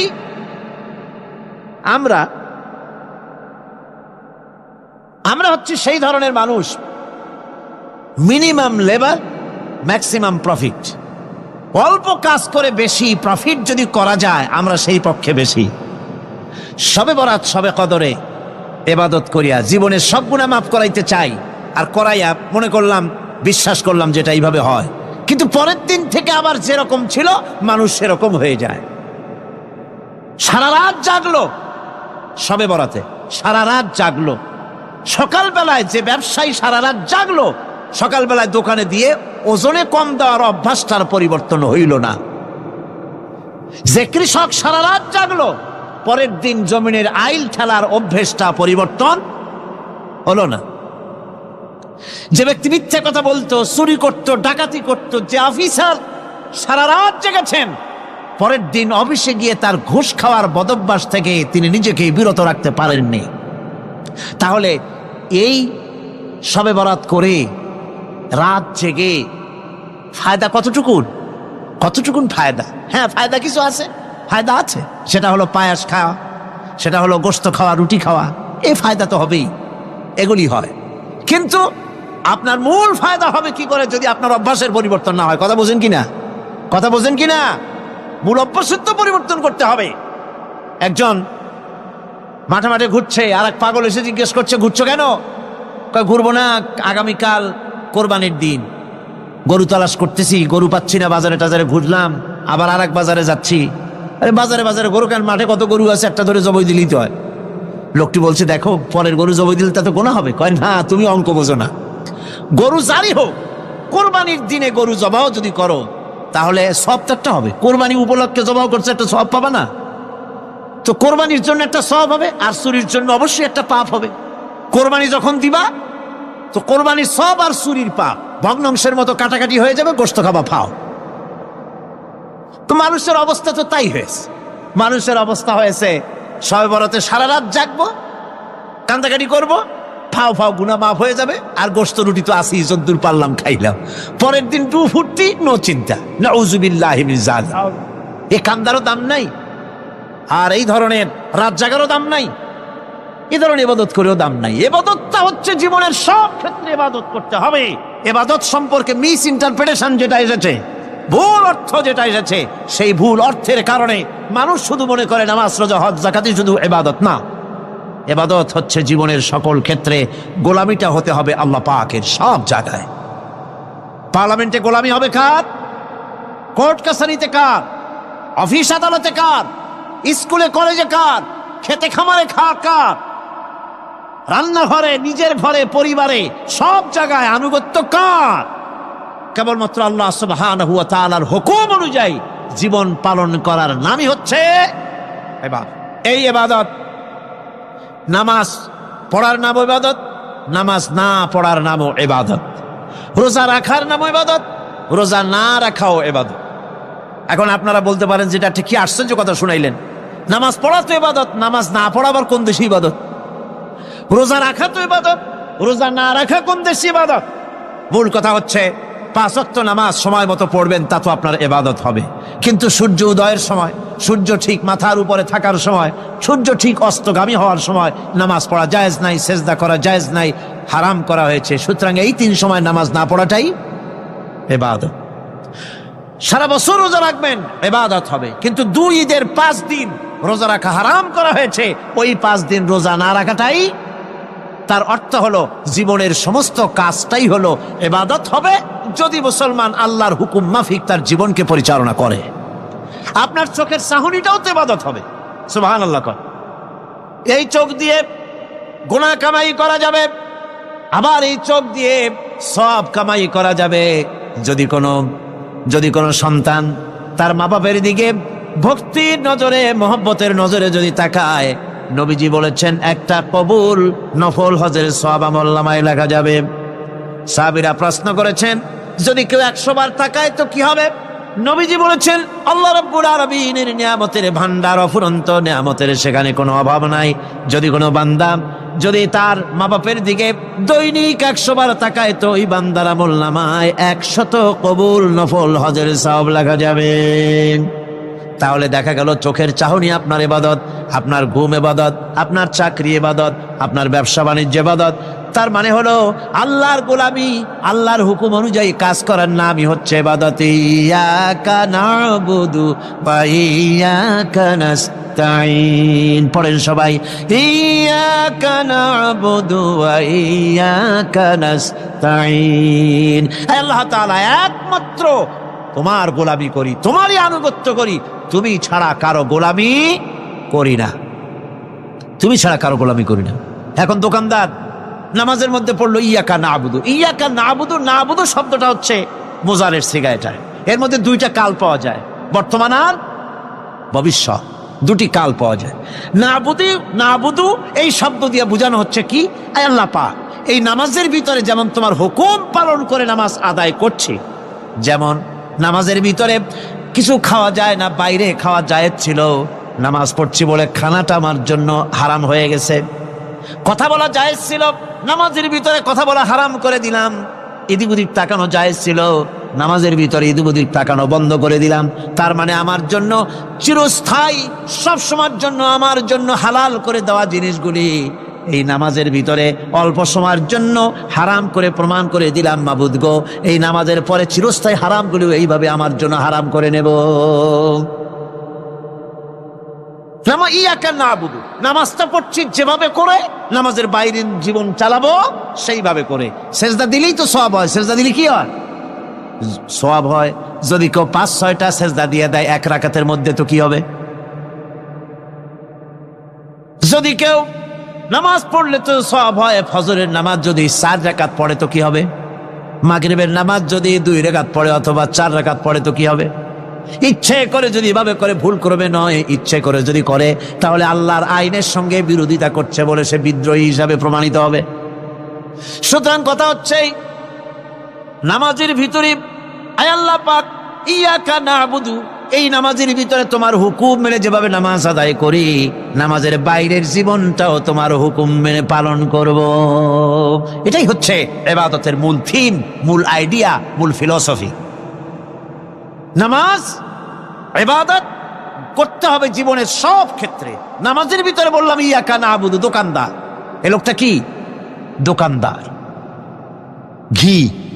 ঘি বিক্রি করবে, ঘি আনছে দোকানে, তারপরে নামাজ পড়তে দাঁড়িয়েছে।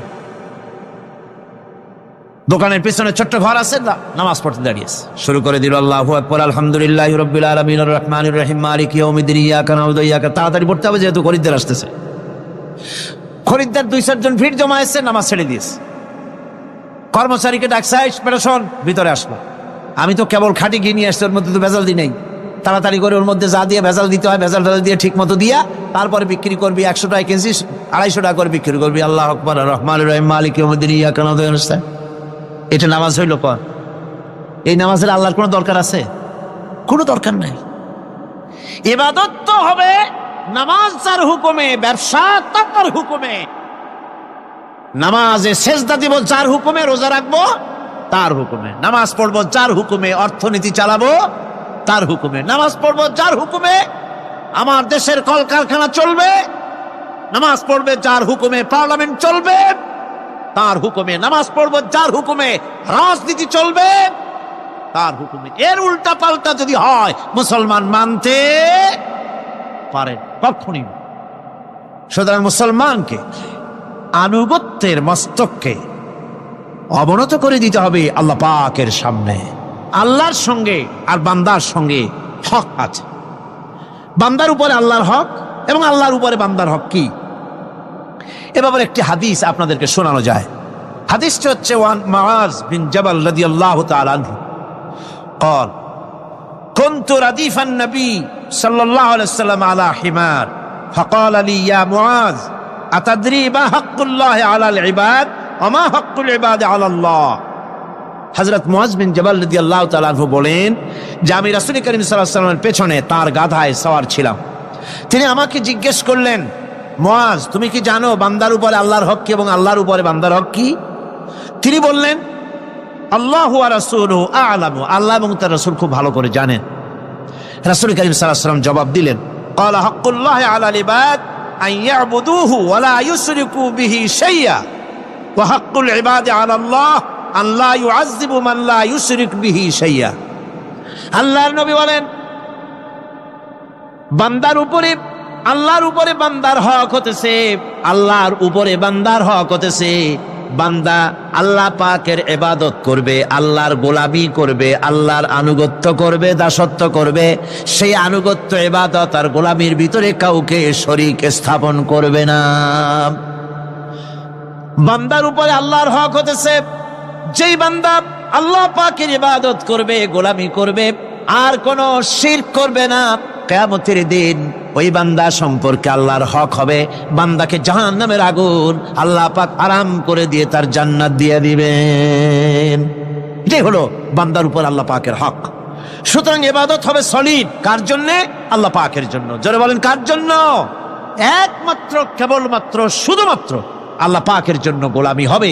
সেই গোলামির কথাটাই আমরা কোরআনে কারীমের মধ্যে সূরা ফাতিহায় প্রত্যেক দিন প্রতি রাকাতে আমরা পড়ি, ইয়্যাকা না'বুদু ওয়া ইয়্যাকা নাস্তাঈন। আয় আল্লাহ তাআলা, কেবলমাত্র তোমারই ইবাদত করি, কেবলমাত্র তোমারই দাসত্ব করি, আর কারো আনুগত্য দাসত্ব করি না। এই গোলামি, এই দাসত্ব আল্লাহ পাক আমাদেরকে করার তৌফিক দান করুন, আমরা বলি আমিন।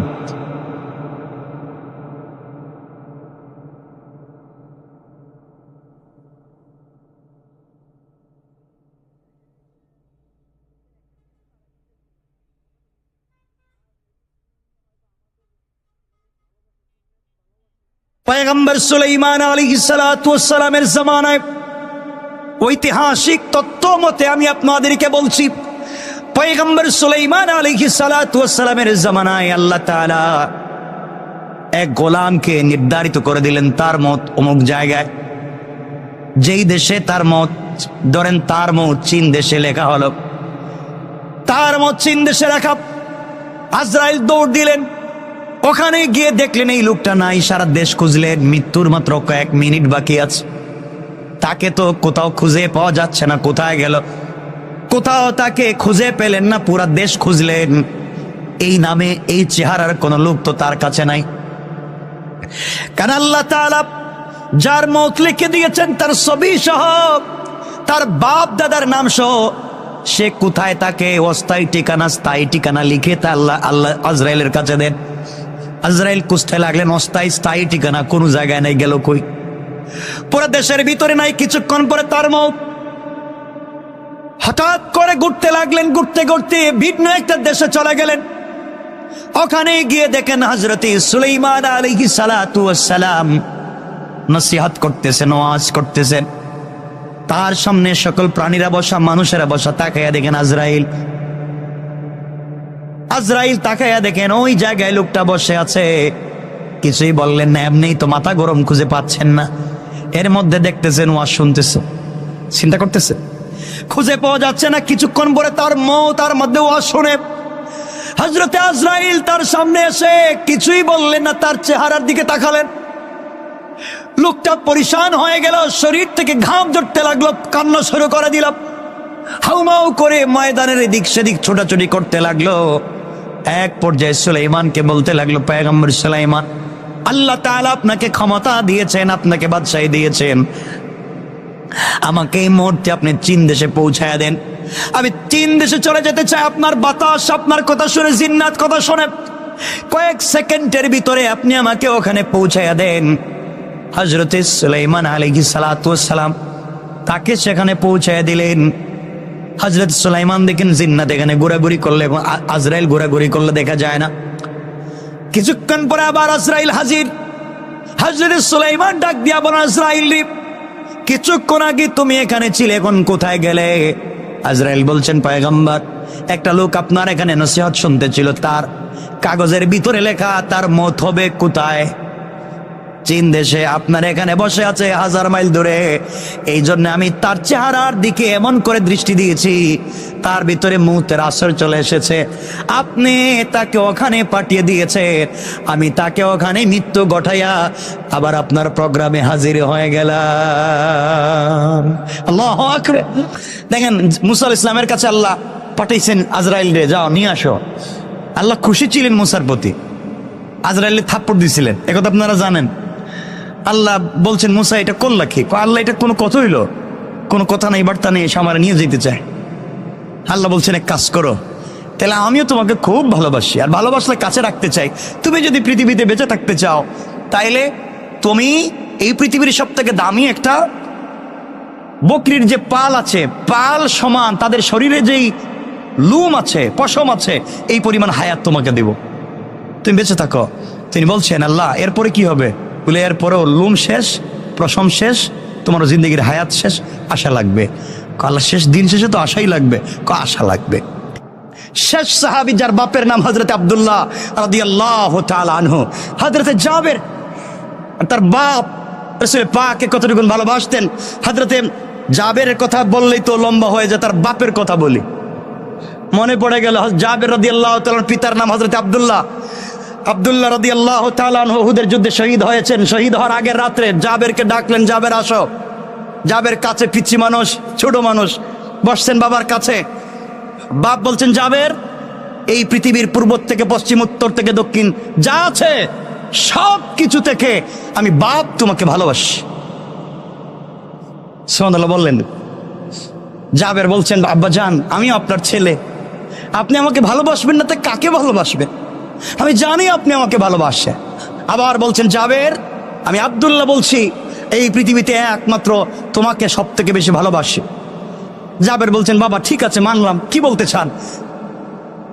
হযরত আব্দুল্লাহ বলছেন, একটা কথা বলার জন্যই বলছি, এই এতক্ষণ যা বললাম তোমাকে ভালোবাসি পৃথিবীর সবচাইতে বেশি, মনে রাখবা এখানে একজন মানুষকে আলাদা রেখেছি, তিনি আমার কলিজার টুকরা নবী মুহাম্মদ রাসূলুল্লাহ সাল্লাল্লাহু আলাইহি ওয়াসাল্লাম। ও জাবের, পৃথিবীর সব থেকে তোমাকে ভালোবাসি এর অর্থ এটা নয় যে আমি আমার রসুল থেকে তোমাকে ভালোবাসি, বরং আমি আমার রসুলের জন্য আমি জাবেরকে হাজার বার যদি ইসলামের জন্য জাবেরকে দুনিয়া থেকে বিদায় করতে হয়, আমি আব্দুল্লাহ তাতে রাজি। আল্লাহু আকবার। জাবের, তোমাকে বলতে চাই, রাসূল পাক আমাকে বলছেন উহুদের যুদ্ধে চলে যাওয়ার জন্য, আমি চলে যাচ্ছি, আর আমি দেখতে পাচ্ছি, সুঘ্রাণ পাচ্ছি উহুদের ময়দানে যারা প্রথম কাতারে শহীদ হবে, আমি আব্দুল্লাহ মনে হয় প্রথম কাতারে থাকবো। সুতরাং আমি মরে গেলে বাবার জন্য দোয়া কইরো, বোনদের সাথে ভালো ব্যবহার করবে, ফুফুদের খবর নিবে, আর আমি বাপ যে রাসূলের জন্য জীবন দিতে যাই, আমার চাইতে সে রাসূলকে বেশি ভালোবাসবে। সুবহানাল্লাহ বললেন না? আমার চাইতে সে রাসূলকে বেশি ভালোবাসবে। কথাগুলো লম্বা। হযরতে জাবের রাদিয়াল্লাহু তাআলা আনহুর বাপ হযরতে আব্দুল্লাহ যুদ্ধে চলে গেলেন। আমার বন্ধুগণ, যুদ্ধে যাওয়ার পরে দীর্ঘক্ষণ যুদ্ধ করলেন, শহীদ হয়ে গেলেন। শহীদ হয়ে যাওয়ার পরে কাফেরেরা হযরতে আব্দুল্লাহর লাশকে টুকরা টুকরা করে দিল। নাক কেটেছে, কান কেটেছে, হাত পা কেটে দিয়েছে, চিনা যায় না। হযরতে আব্দুল্লাহর লাশ পড়ে আছে, একত্রিত করা হলো। রাসূল পাক সাল্লাল্লাহু আলাইহি ওয়াসাল্লাম বললেন, কে এসেছে?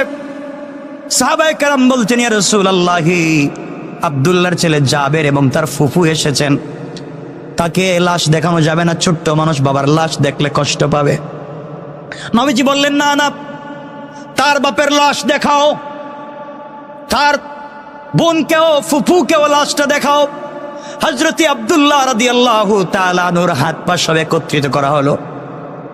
হযরতে জাবের বাবার লাশ দেখলেন, এক ফোঁটা চোখের পানি পড়ে গেল। বোন তার ভাইয়ের লাশ থেকে হাউমাউ করে কাঁদতে লাগলেন। নবীজি ডাক দিয়া বলেন, ও সাহাবীরা, কার কান্নার আওয়াজ শোনা যায়? একজন মেয়ে মানুষের কান্নার আওয়াজ শোনা যায়, বলো কে? সাহাবায়ে কেরাম বলছেন, ইয়া রাসূলুল্লাহ, আব্দুল্লাহর বোন হাউমাউ করে কাঁদতেছে। নবীজি বলেন, সাহাবীরা রে, যতক্ষণ পর্যন্ত আব্দুল্লাহর লাশ এই জমিন থেকে উঠানো না হবে, ততক্ষণ পর্যন্ত আল্লাহ রহমতের হাজারো লাখো কোটি ফেরেশতা আমার আব্দুল্লাহর লাশকে ঘিরে তার জন্য রহমতের দোয়া করে করে বাতাস দিতে আছে। আল্লাহু আকবার। হযরতে জাবের বাবার লাশ থেকে হাউমাউ করে কাঁদতে লাগলেন।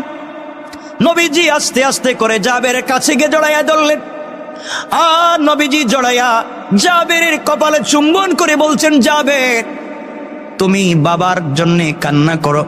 কথা বলে আমার নবীজি তার হাত মোবারক জাবেরের মাথার উপরে রাখলেন, আর বলেন, জাবের, এই মুহূর্তে তুমি আমার সঙ্গে বাড়িতে চলো। আজকের থেকে আমি আজকের থেকে ঘোষণা করলাম, হযরতে আয়েশা আজকের থেকে তোমার মা, আর আমি মুহাম্মদুর রাসূলুল্লাহ তোমার বাবা হয়ে গেলাম। আমার বন্ধুগণ, উহুদের প্রান্তরে আরেকজন সাহাবীর কবরের ভিতরে দুজনকে একত্রিত করে লাশ দাফন করা হলো, মাদফন করে দেওয়া হলো। 6 মাস পরে হযরতে জাবের চিন্তা করলেন, বাবার লাশকে আলাদা করে ফেলি। একটা কবরে দুইজনের লাশ আলাদা করে ফেলে 6 মাস পরে কবর খনন করলেন। আল্লাহু আকবার। কবর খনন করে দেখেন 6 মাস আগে বাবার লাশ যেভাবে কবরে রেখেছেন, একটা কানে একটু মাটি লাগা ছাড়া একটা শরীরের ভিতরে একটা মাটিও পড়ে নাই। আল্লাহু আকবার। এটা তো 6 মাসের কথা বললাম। 40 বছর পরে হযরতে মুআবিয়া রাদিয়াল্লাহু তাআলা আনহুর জামানায় যখন উহুদকে খনন করার প্রয়োজন পড়ল, খনন করতে যখন গেলেন 40 বছর পরে আব্দুল্লাহর কবর যখন খনন করা হয়েছে, 40 বছর আগে যেইভাবে লাশ রেখে দেওয়া হয়েছে, নবীজির ভালোবাসার কারণে 40 বছর পরে লাশ এভাবেই কাফন সহ অক্ষত রয়ে গিয়েছে। আল্লাহু আকবার বলেন। তারা রাসূলকে কেমন ভালোবাসতেন, আল্লাহকে কতটুকু ভালোবাসতেন, আর সেদিকে যেতে চাই না। আব্দুল্লাহর কথা বহুত লম্বা। এরপরে হযরতে জাবেরের সঙ্গে রাসূলের অনেক স্মৃতি আছে, কথা বলতে চাইছিলাম এগুলা। জিন্দেগির শেষ জিন্দেগির স্মৃতি জাবেরের সঙ্গে, যেহেতু জাবের ছোট ছিলেন, খন্দকের যুদ্ধে রাসূলের সঙ্গে ছিলেন, রাসূলের পেটে পাথর ছিল, জাবের কি করেছিলেন। এরপরে 74 হিজরিতে যখন হাজ্জাজ ইবনে ইউসুফ খলিফা বাদশাহ হয়ে গেল, তখন তাদের উপরে কি হয়েছিল হাজ্জাজের মাধ্যমে। 78 হিজরিতে তিনি যখন ইন্তেকাল করেন, তখন কি অবস্থান হয়েছিল, কি করেছিলেন, সে কথাগুলো অনেক লম্বা, আমি আর সেদিকে যেতে চাই না। আপনারা আমার জন্য দোয়া করবেন, আমি আপনাদের জন্য দোয়া করতে চাই। কথা যতটুকু বলেছি আজকে আশা করি মনে থাকবে ইনশাআল্লাহ।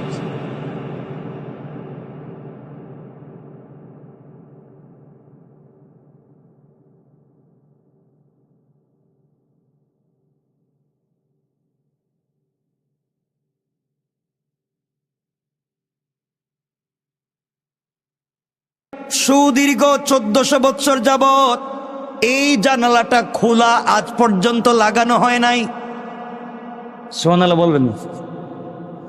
কোনো দিন এই জানালা লাগানো হয় নাই, খোলা। সুদীর্ঘ প্রায় 1400 বছর, 1400 বছর, 1450 বছর থেকে জানালা খোলা। এটা ভালোবাসার একটা নিদর্শনের কারণ কি? রাসূল পাক সাল্লাল্লাহু আলাইহি ওয়াসাল্লামের কলিজার টুকরা স্ত্রী আমাদের মা হযরত ওমর ফারুক রাদিয়াল্লাহু তাআলা আনহুর কলিজার টুকরা মেয়ে হযরত হাফসা রাদিয়াল্লাহু তাআলা আনহা জানালা, এটা তার ঘরের জানালা। শুনেন ঘটনা কি। হযরত হাফসা রাদিয়াল্লাহু তাআলা আনহা তখন দুনিয়ার জমিনে জিন্দা। আজ অনেক পরিবর্তন হয়েছে, কিন্তু জানালার পরিবর্তন হয় নাই। মদিনার ওই জায়গাকে বড় করতে করতে অনেক দূরে নিয়ে যাওয়া হয়েছে, কিন্তু জানালা ওই জায়গায় রেখে দিয়েছে। এর কারণ কি? শুধু আপনাদেরকে সেদিকে নিয়ে যেতে চাই। এর কারণ হলো দীর্ঘদিন আগে 1450 বছর পূর্বে, 1500 বছর পূর্বে যে কথা বলতে চাই, রওজা মুবারকে সালাম দেওয়ার জন্য পশ্চিম দিক থেকে প্রবেশ করে পূর্ব দিকে বের হওয়ার সময় আপনারা দেখবেন ওই জানালা, বিশাল বড় একটা জানালা, জানালার সামনে বড় করে সিসি ক্যামেরার মতো একটা জিনিস আছে। জানালাটা খোলা। কেন খোলা, কি ঘটনা, সেদিকে নিয়ে যেতে চাই। রওজা শরীফের বরাবর এসে হাতের বামে উত্তরমুখী হয়ে সালাম প্রদান করতে হয়। যখন আপনি রওজা শরীফের দিকে মুখ করে সালাম পেশ করবেন, রওজা শরীফের দিকে মুখ করে সালাম পেশ করবেন, তখন ঠিক আপনার পিঠের পিছনে দক্ষিণ পাশের দেয়ালে এই জানালা, অর্থাৎ আপনি যখন রওজার দিকে মুখ করে সালাম দিবেন, আপনার এখানে জানালা। কথা বুঝতে পেরেছেন? মানে ওখানে রাস্তা, বুঝতে পারতেছেন তো? এদিকে ঢুকবার সময় এদিকে আপনি সালাম দিচ্ছেন ছিদ্রের সামনে, আর পিছনে ওই ওয়ালটা, এখানে একটা জানালা। এত কিছু বড় হইল কনস্ট্রাকশন করে, জানালা এখানে রেখে দিবার আর এত কিছু করে এটা খোলা রাখবার কারণটা কি? এখানে একটা খোলা জানালা। নবীজি সাল্লাল্লাহু আলাইহি ওয়াসাল্লাম যেখানে শুয়ে আছেন সেটি হলো আম্মা জান আয়েশা সিদ্দিকা রাদিয়াল্লাহু তাআলা আনহার ঘর বা হুজরা। নবীজি যেখানে শুয়ে আছেন এটা হযরতে আম্মা জান আয়েশা সিদ্দিকা রাদিয়াল্লাহু তাআলা আনহার ঘর। বর্তমানে যেটি রওজা মুবারক নামে পরিচিত আমাদের কাছে, ঠিক তার বিপরীত দিকে দক্ষিণ পাশের দেয়ালে জানালাটি অবস্থিত। সেটি হলো উমর রাদিয়াল্লাহু তাআলা আনহুর কন্যা আম্মা জান হযরতে হাফসা রাদিয়াল্লাহু তাআলা আনহার ঘর। নবীজির যত স্ত্রী ছিলেন এক নাগাড়ে সবার ঘর ছিল, সবার ঘর এক নাগাড়ে ছিল। আম্মা জান আয়েশা সিদ্দিকা রাদিয়াল্লাহু তাআলা আনহার ঘরের পরের ঘরটা ছিল কার? কথা বলেন না।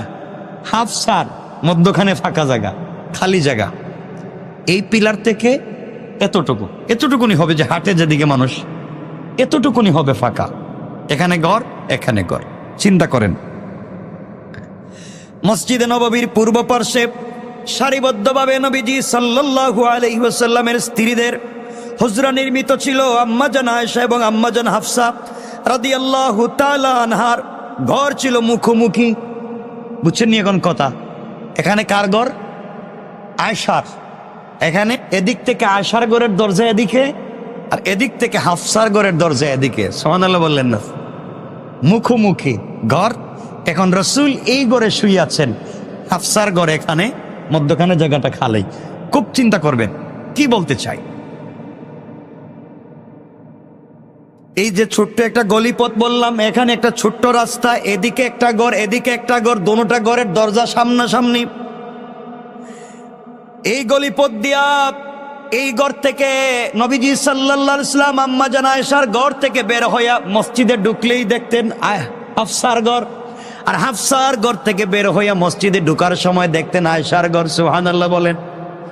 অর্থাৎ কোনো না কোনোভাবে দুজনের সঙ্গে রাসূলে পাকের প্রতিদিন কমবেশ নামাজের সময় আসার সময় দেখা হয়ে যেত। এই গলিপথ দিয়ে রাসূল সাল্লাল্লাহু আলাইহি ওয়াসাল্লাম হাঁটতেন। নবীজির ইন্তেকালের পর আবু বকর সিদ্দিক রাদিয়াল্লাহু তাআলা আনহু যুগ যখন সমাপ্ত হয়ে গেল, আবু বকর ইন্তেকাল করলেন। নবীজি ইন্তেকাল করলেন, আবু বকর ইন্তেকাল করলেন। ওমর রাদিয়াল্লাহু তাআলা আনহুর খেলাফতের সময় চলে আসলো। 17 হিজরিতে মসজিদে নববীকে বড় করবার প্রয়োজন পড়লো, জায়গা হয় না। 17 হিজরিতে মসজিদে নববী বড় করার দরকার পড়লো। বিশেষ করে রওজায় সালাম দেওয়ার সুবিধার্থে মানুষ যখন রওজায় সালাম দিতে আসবে, ওই জায়গায় আসতে গেলে এদিকে হাফসার ঘর, ছোট্ট একটা রাস্তা, মানুষ আসতে পারে না। হযরত ওমর ফারুক রাদিয়াল্লাহু তাআলা আনহু হযরতে আম্মা জান হাফসা রাদিয়াল্লাহু তাআলা আনহার হুজরাটিকে সরিয়ে ফেলার প্রয়োজন মনে করলেন। এই হুজরাটা তিনি ভেঙ্গে ফেলার চেষ্টা করলেন, যে ভেঙ্গে ফেলে দিই, এখান থেকে সরিয়ে দেই। এই জন্য নবীজি সাল্লাল্লাহু আলাইহি ওয়াসাল্লাম দুনিয়ার জমিনে নাই। আম্মা জান হাফসা রাদিয়াল্লাহু তাআলা আনহা রাসূলকে আর দেখতে পান না। নবীজি এখন আম্মা জান আয়েশা রাদিয়াল্লাহু তাআলা আনহার ঘরের ভিতরে শায়িত। হযরতে হাফসা যখন নবীজিকে দেখতে পেতেন না, তার ঘরের দরজা, তার ঘরের জানালা দিয়ে উকি দিতেন, আর উকি দিয়া রাসূলকে শায়িত দেখতেন, চোখের পানি ছেড়ে আল্লাহর কাছে কান্না করতে। সুবহানাল্লাহ বলে। আজ রাসূল নাই, আর বের হয়ে এদিকে আসেন না, ওই ঘরের জানালা দিয়ে আমাকে ডাক দেন না। এজন্য বহুত কষ্ট পাইতেন। এজন্য তিনি এই জানালা দিয়া এদিকে তাকাইয়া থাকতেন। নবীজি সাল্লাল্লাহু আলাইহি ওয়াসাল্লামের ইন্তেকালের পরে রাসূল সাল্লাল্লাহু আলাইহি ওয়াসাল্লাম আম্মা জান আয়েশার হুজরায় শুয়ে আছেন, আর আম্মা জান হাফসা রাদিয়াল্লাহু তাআলা আনহা নবীজির সুখে নবীজির স্মরণ করে করে জীবন কাটাইয়া দিতে লাগলেন। যখনই তার মন চাইতো জানালা দিয়ে প্রাণপ্রিয় স্বামীর রওজার দিকে তাকাতেন, আত্মাকে প্রশান্ত করতেন, আর মন ভরে দুরূদ আর সালাম পেশ করতেন, অনুভব করতেন এই তো কয়েক হাত পরেই তো আমার কলিজার টুকরা স্বামী শুয়ে আছে। আম্মা জান হাফসা চোখের পানি ছেড়ে কাঁদতেন। হঠাৎ ঘুম ভেঙে গেছে, নবীজির কথা মনে পড়েছে। জানালা খোলা, উকি দিয়া ওই ঘরের দিকে তাকাতেন, আর দেখতেন নবীজি শুয়ে আছেন। তাকায় তাকায় দুরূদ পড়তেন, সালাম পেশ করতেন, আর কান্না করতেন, আর মনে মনে দিলকে প্রশান্ত করতেন, মন তুমি কান্না করো না, রাসূল তোমাকে ছেড়ে যায় নাই, মাত্র 2-3 হাত সামনে তিনিও শুয়ে আছে। হযরতে আম্মা জান হাফসা রাদিয়াল্লাহু তাআলা আনহা এইভাবে জীবন কাটাইয়া দিতে লাগলেন। ওমর রাদিয়াল্লাহু তাআলা আনহু বড় চিন্তায় পড়ে গেলেন, কিভাবে তিনি হাফসাকে বলবেন হাফসা হুজরা ছেড়ে দাও। এই ঘর ছেড়ে তুমি চলে যাও, এই ঘর আমি ভেঙ্গে দিব, এই ঘর ভেঙ্গে দিয়ে আমি ওখানে মানুষ যাতায়াতের ব্যবস্থা করব।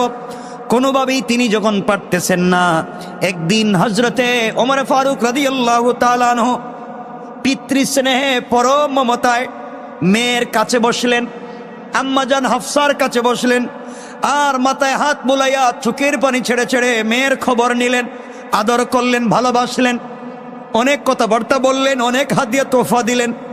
যাওয়ার সময় তিনি একটা কথা তিনি বলে গেলেন, আম্মারে আমি তো চাই তোমার ঘরটা ভেঙ্গে দিতে, মানুষের জায়গা হয় না।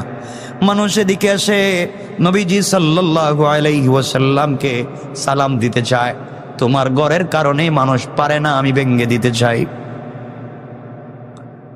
দীর্ঘ 7 বৎসর যাবৎ নবীজি সাল্লাল্লাহু আলাইহি ওয়াসাল্লামের বিরহ যন্ত্রণায় ছটফট করছেন। আশা ছিল জীবনের শেষ কটা দিন আম্মা জান হাফসা হাউমাউ করে বাচ্চার মতো, কাটা কবুতরের মতো কামতে লাগলেন। আর ডাক দিয়ে বলতে লাগলেন, আব্বা জান আমি 7-7টা বৎসর হয়ে গেল নবীজিকে 2টা চোখ দিয়ে দেখি না, আর নবীজি আমাকে ডাকেন না, কাছে নিয়ে যায় না। দীর্ঘদিন বিরহ যন্ত্রণায় ছটফট করছি, জানালার দিকে তাকাইয়া তাকাইয়া মনকে শীতল করি। যখনই নবীজির কথা মনে পড়ে যায় জানালার দিকে তাকাই, আর মনে করি নবীজি তো আমার কাছে আসেন, এই চিন্তা করে কাটাইয়া দিই। আপনি কেমনে আমাকে চিন্তা করলেন বের হয়ে যাওয়ার জন্য? আমার তো মন চায় বাকি যতদিন পৃথিবীতে বেঁচে আছি রোজার পাশে থেকে যেন নিজেকে সান্ত্বনা দিয়ে বাঁচাতে পারি। এখানে এসে নবীজি এখানে এসে তিনি বলতে লাগলেন, আব্বা জান এই যে জানালা, এই জানালার সামনে আম্মা জান আয়েশার ঘর থেকে আমার নবী বের হয়ে জানালার সামনে তার বডিটা লাগাইয়া আমার সঙ্গে কথা বলতেন। এই জানালার ভিতরে বিছানায় তিনি বসতেন। বাবা যেই জানালায় নবীজির হাত মোবারক লেগেছে, যেদিকে তাকিয়ে তিনি আমাকে দেখেছেন আমি তাকে দেখেছি, যেই ঘরে নবীজি বসেছেন আমি কেমনে ছেড়ে দিতে পারি বাবা? আমি মরে যেতে পারি, নবীজির সেই ঘর আমি ছাড়তে পারবো না। স্পর্শ করা নবীজির স্পর্শ করা সেই ঘর আমি ছেড়ে দিতে পারবো না।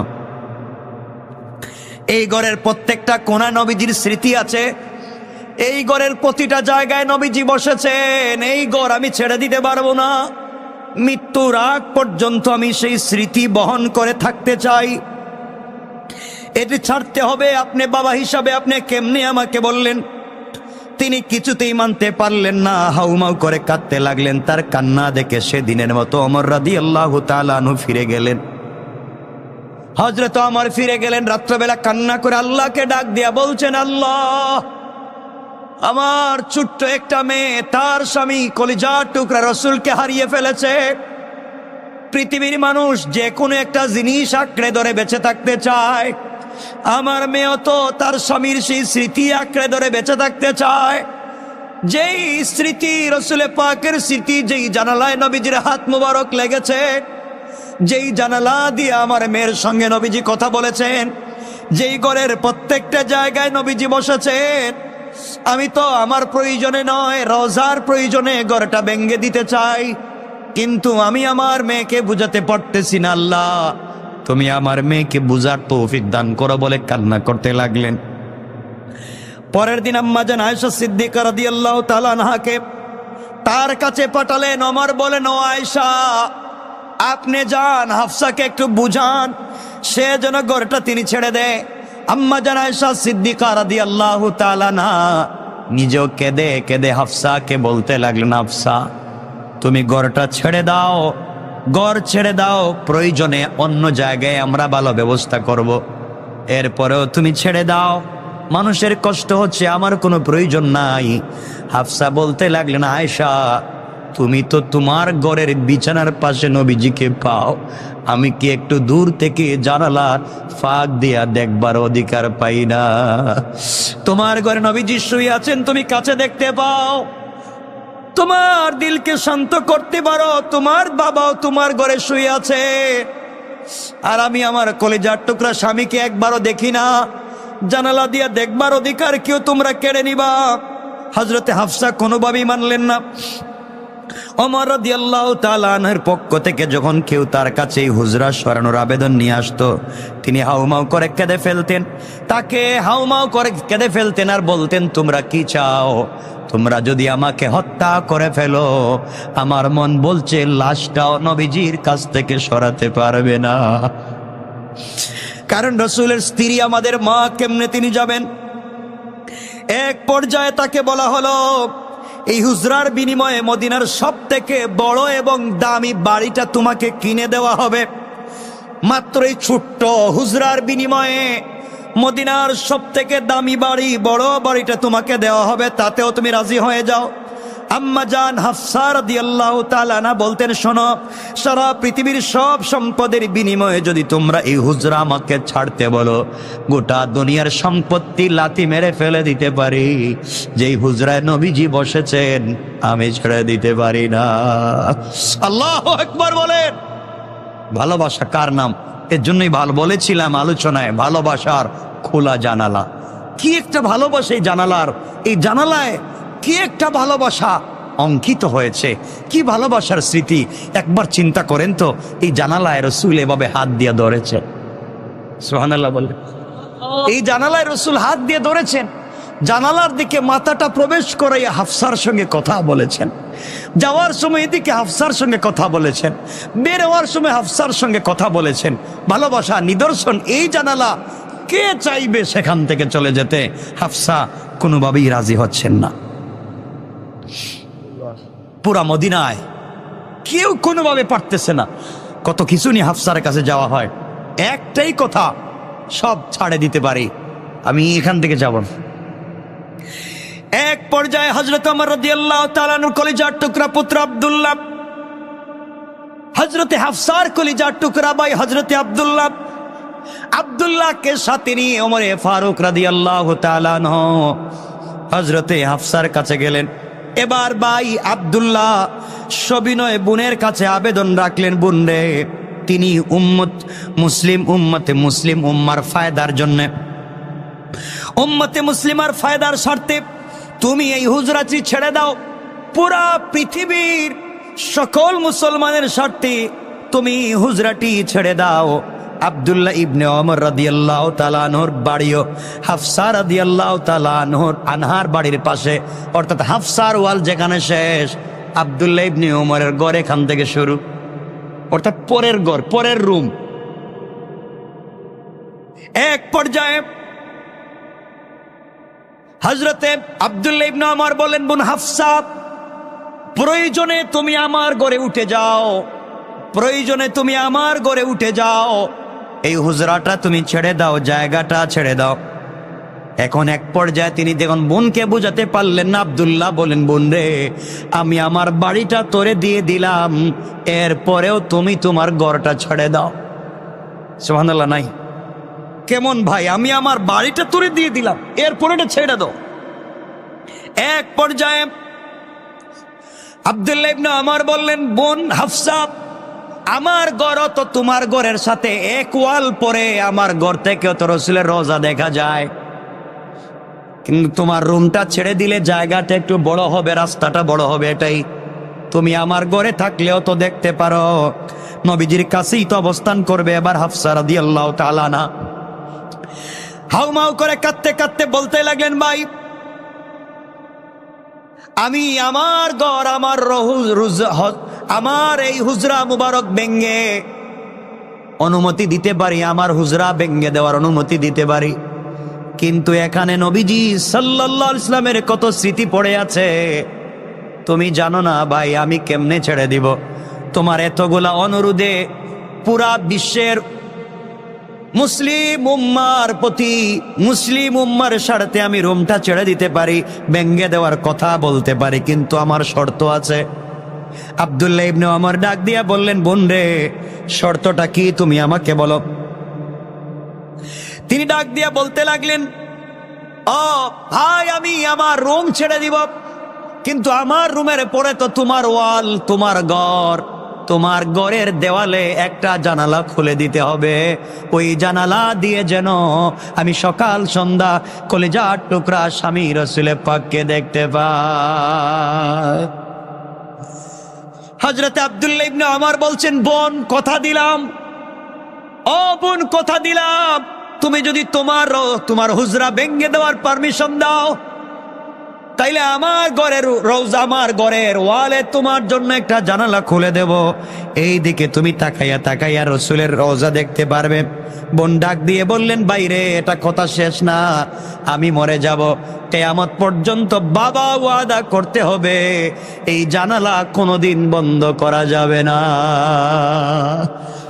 হযরত ওমর হাউমাউ করে কাঁদতে লাগলেন আর বলতে লাগলেন, কলিজার টুকরা মা, রসুলের প্রতি তোমারও ভালোবাসা আছে, আমারও ভালোবাসার কমতি নাই, কথা দিলাম মারে, আমি বাবা যতদিন আছি, শুধু না আল্লাহর কাছে আমি বলেছি, আল্লাহ যতদিন তুমি দুনিয়ার জমিনে কিয়ামত কায়েম করবা না, যতদিন রসুলের রওজা এখানে থাকবে, আমার কলিজার টুকরা মেয়ে হাফসার ঘরের জানালা কেউ তুমি রেখে দিবা। আল্লাহু আকবার। আমার বন্ধুগণ, খেলাফত ওমর শেষ হল, উসমান আলী রাদিয়াল্লাহু তাআলা আনহুমার যুগ চলে আসলো, তাদের যুগ শেষ হয়ে গেল। হাফসা রাদিয়াল্লাহু তাআলা আনহা ইন্তেকাল করলেন, আরো কত শত খলিফা রাজা বাদশা গত হয়ে গেলেন, কতবার মসজিদে নববী পুনর্নির্মাণ হলো, সম্প্রসারণ করা হলো, কিন্তু কে হযরত ওমর তার মেয়ের সঙ্গে যে ওয়াদা করেছিলেন, আজ পর্যন্ত এই জানালা কেউ বন্ধ করে নাই। সুবহানাল্লাহ বলেন, কি ভালোবাসা! আল্লাহু আকবার, জোরে বলেন আল্লাহ। কি ভালোবাসা রসুলের প্রতি, আজ ওই ওয়াদা ভঙ্গ করা হয়নি, আজ ওই জানালা খোলা রয়ে গিয়েছে। কি ভালোবাসা রসুল পাক ইসলামের প্রতি। 1400 বছর যাবৎ স্মৃতি হয়ে এই জানালাটি আজও ভালোবাসা নিদর্শন হিসেবে এবং ওয়াদা রক্ষার এক অনন্য দৃষ্টান্ত হিসাবে আজ এখানে রয়ে গিয়েছে, আজও রয়ে গিয়েছে। সুতরাং হযরতে আম্মাজান হাফসা রাদিয়াল্লাহু তাআলা আনহা রাসূল পাক সাল্লাল্লাহু আলাইহি ওয়াসাল্লামকে কতটুকুন ভালোবাসতেন চিন্তা করতেছেন। শুধুমাত্র তার একটাই কথা, আল্লাহর কাছে সকাল সন্ধ্যা বলতেন, আল্লাহ তাআলা আমনি তোমার কাছে আমি কিছুই চাই না।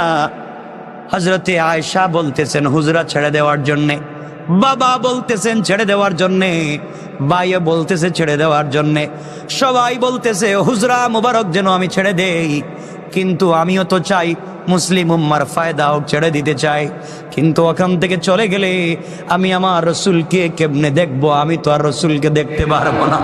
এমন একটা জায়গায় তিনি জানালা করলেন, এত উঁচার উপরের জানালা করলেন, তিনি যখন জানালায় দাঁড়াতেন সরাসরি রসুলের রওজা মোবারক দেখা যায়। আজ ওই জানালাকে খুলে রাখা দেওয়া হয়েছে। পৃথিবীতে কত রাজা বাদশা গেল, কত রাজা বাদশা আসবে, কিয়ামত পর্যন্ত আসবে আর যাবে, কিন্তু হাফসার রসুলের প্রতি ভালোবাসা নিদর্শন এই জানালা কেউ বন্ধ করেনি এবং করবেও না। দুনিয়ার জমিনে ভালোবাসার নিদর্শন তারা দেখাতে পেরেছেন, দুনিয়ার জমিনে রেখে যেতে পেরেছেন, আমরা কিছুই পারলাম না। আমরা রসুলের একটা সুন্নাত জিন্দা করেও ভালোবাসা নিদর্শন রাখতে পারি।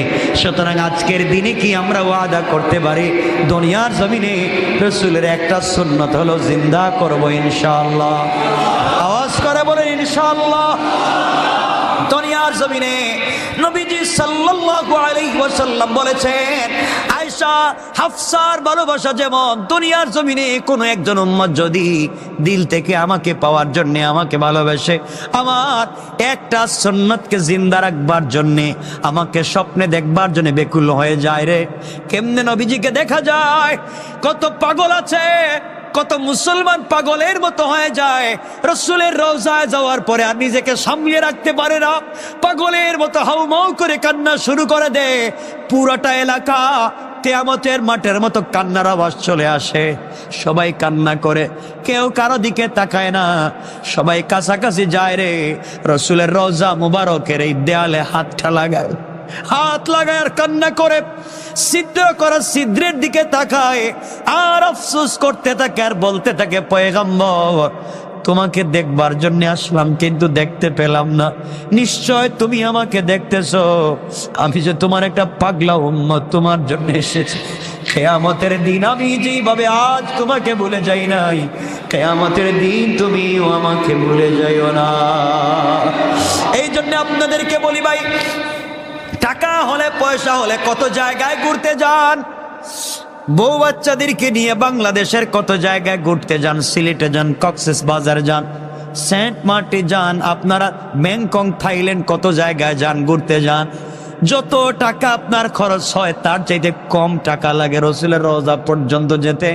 ওখানে যা নবীজি বলেছেন, যারা আমার ভালোবাসায়, আমার ভালোবাসার টানে আমার রওজার কাছে এসে আমাকে না পেয়ে, আমাকে না দেখে রওজার সামনে দাঁড়ায়া দাঁড়ায়া আমাকে ভালোবেসে চোখের পানি ছেড়ে দিবে, কিয়ামতের দিনে আল্লাহ তাআলা তাদের শরীরে জাহান্নামের আগুন লাগাতে পারেন না।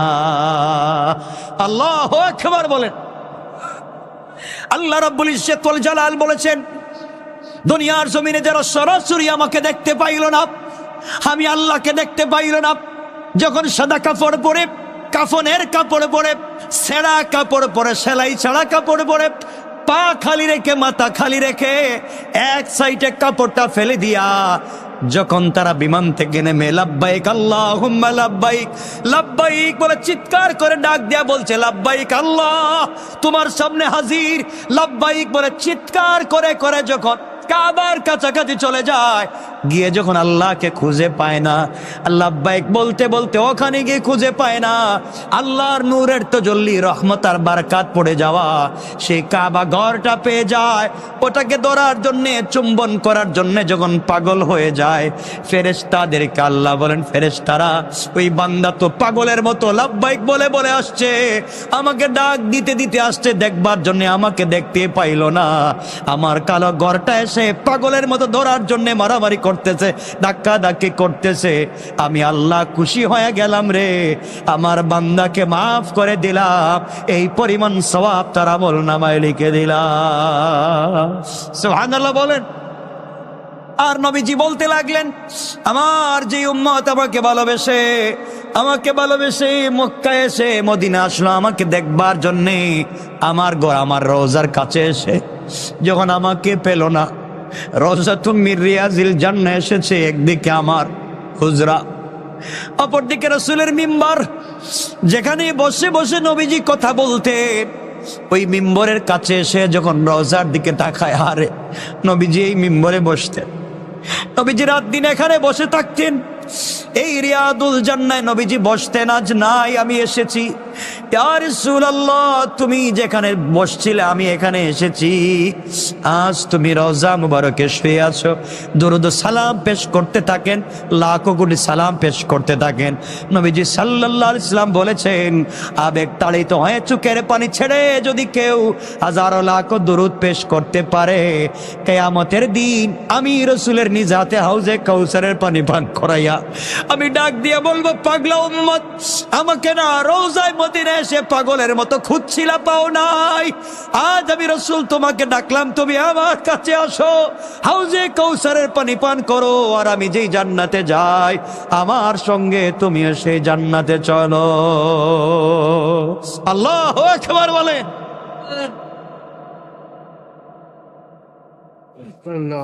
আর কি চান? সেই ভালোবাসা আল্লাহ যেন আমাদেরকে কবুল করেন, আমরা যেন বারবার ওখানে যেতে পারি, আমাদের সবাইকে যেন আল্লাহ পাক কবুল করেন, বলেন আমিন। আজকের মতো এখানে রেখে দিলাম, আমার জন্য দোয়া চাই, আপনাদের জন্য দিল থেকে দোয়া থাকলো।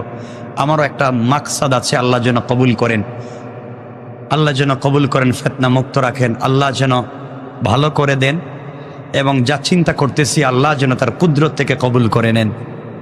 এই চিন্তাটা শুধুমাত্র ইসলামের জন্য, দ্বীনের জন্য, দ্বীন ও ইসলামের প্রচারের জন্য, এবং দ্বীন ও ইসলাম প্রচার করতে গেলে একটা ভালো জায়গার দরকার, ভালো একটা স্থিতিশীল পরিবেশের দরকার। আমি যা চিন্তা করতেছি আল্লাহ পাক যেন আমার এই চিন্তাকে কবুল করে নেন। শুধুমাত্র পুরা দুনিয়ায়, পুরা পৃথিবীতে খালিস দ্বীন প্রচার করার জন্যে, খালিস দ্বীন পৌঁছে দেওয়ার জন্যে আমি যে সিদ্ধান্ত নিচ্ছি আল্লাহ পাক যেন কবুল করেন, বলেন আমিন। আল্লাহ পাক যেন কবুল করেন এবং বারাকা দান করেন এবং কমপ্লিট আমাকে কামিয়াব করে দেন। আপনাদের কাছে দোয়া চাই, আপনারা দোয়া করবেন আল্লাহ যেন আমার এই মাকসাদকে পুরা করে দেন। আল্লাহুম্মা সাল্লি আলা মুহাম্মদ ওয়া আলা কামা সাল্লাইতা আলা ইব্রাহিম ওয়া আলা আলি ইব্রাহিম। আল্লাহুম্মা আমিন। রব্বানা যালামনা আনফুসানা وإن لم تغفر لنا وترحمنا لنكونن من الخاسرين. ربنا آتنا في الدنيا حسنة وفي الآخرة حسنة وقنا عذاب النار وادخلنا الجنة مع المتقين والأبرار. اللهم اغفر لنا ولوالدينا رب ارحمهما كما ربياني صغيرا رب ارحمهما كما ربياني صغيرا. মুনিব গুনার বোঝা মাথায় নিয়ে হাত উঠে ধরেছে আল্লাহ তাআলা, দয়া গুনে মায়া গুনে तमाम জিন্দেগি तमाम গুনাহগুলোকে মাফ করে দাও।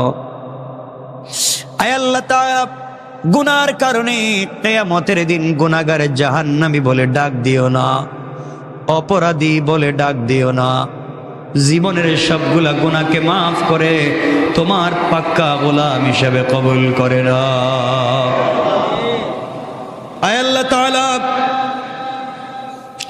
অমনিব দুনিয়ার জমিনে চলার পথে আসমানি জমিনি মুসিবত থেকে হেফাজত করো। মানুষ শয়তান জিন শয়তানের तमाम ওয়াসওয়াসা খারাপি থেকে হেফাজত করো। ইয়া আল্লাহ, যারা হিংসা গীবত শিকায়ত সমালোচনা করে, হিংসা বিদ্বেষ করে দুনিয়ার জমিনে বেইজ্জত করতে চায়, হিদায়াত থাকলে হিদায়াত দিয়ে দাও, হিদায়াত না থাকলে নমরুদ আর ফেরাউনের মতো ধ্বংস করে দাও। এতগুলা ভালো মানুষ নিয়ে হাত উঠাইলা। আয় আল্লাহ, জানি মাজলিসের সব থেকে বড় 100% সব থেকে বড় অপরাধী আমি, আমার চাইতে বড় অপরাধী আর কেউ নাই। জানি তুমি আমার দোয়া কবুল করবা না গুনার দিকে তাকালে। এতগুলা মানুষ তো আর গুনাহগার না, এই মানুষগুলোর ওসিলায় আয় আল্লাহ তাআলা মাকসাদকে তুমি পুরা করে দাও। ইয়া আল্লাহ, দ্বীনের জন্য তুমি মাকসাদকে পুরা করে দাও। আমাদের সবাইকে তুমি কবুল আর মঞ্জুর করে নাও। ইয়া আল্লাহ, আমাদের সবাইকে তুমি কবুল করে নাও, আমাদের সবার দিলের মাকসাদকে পুরা করে দাও।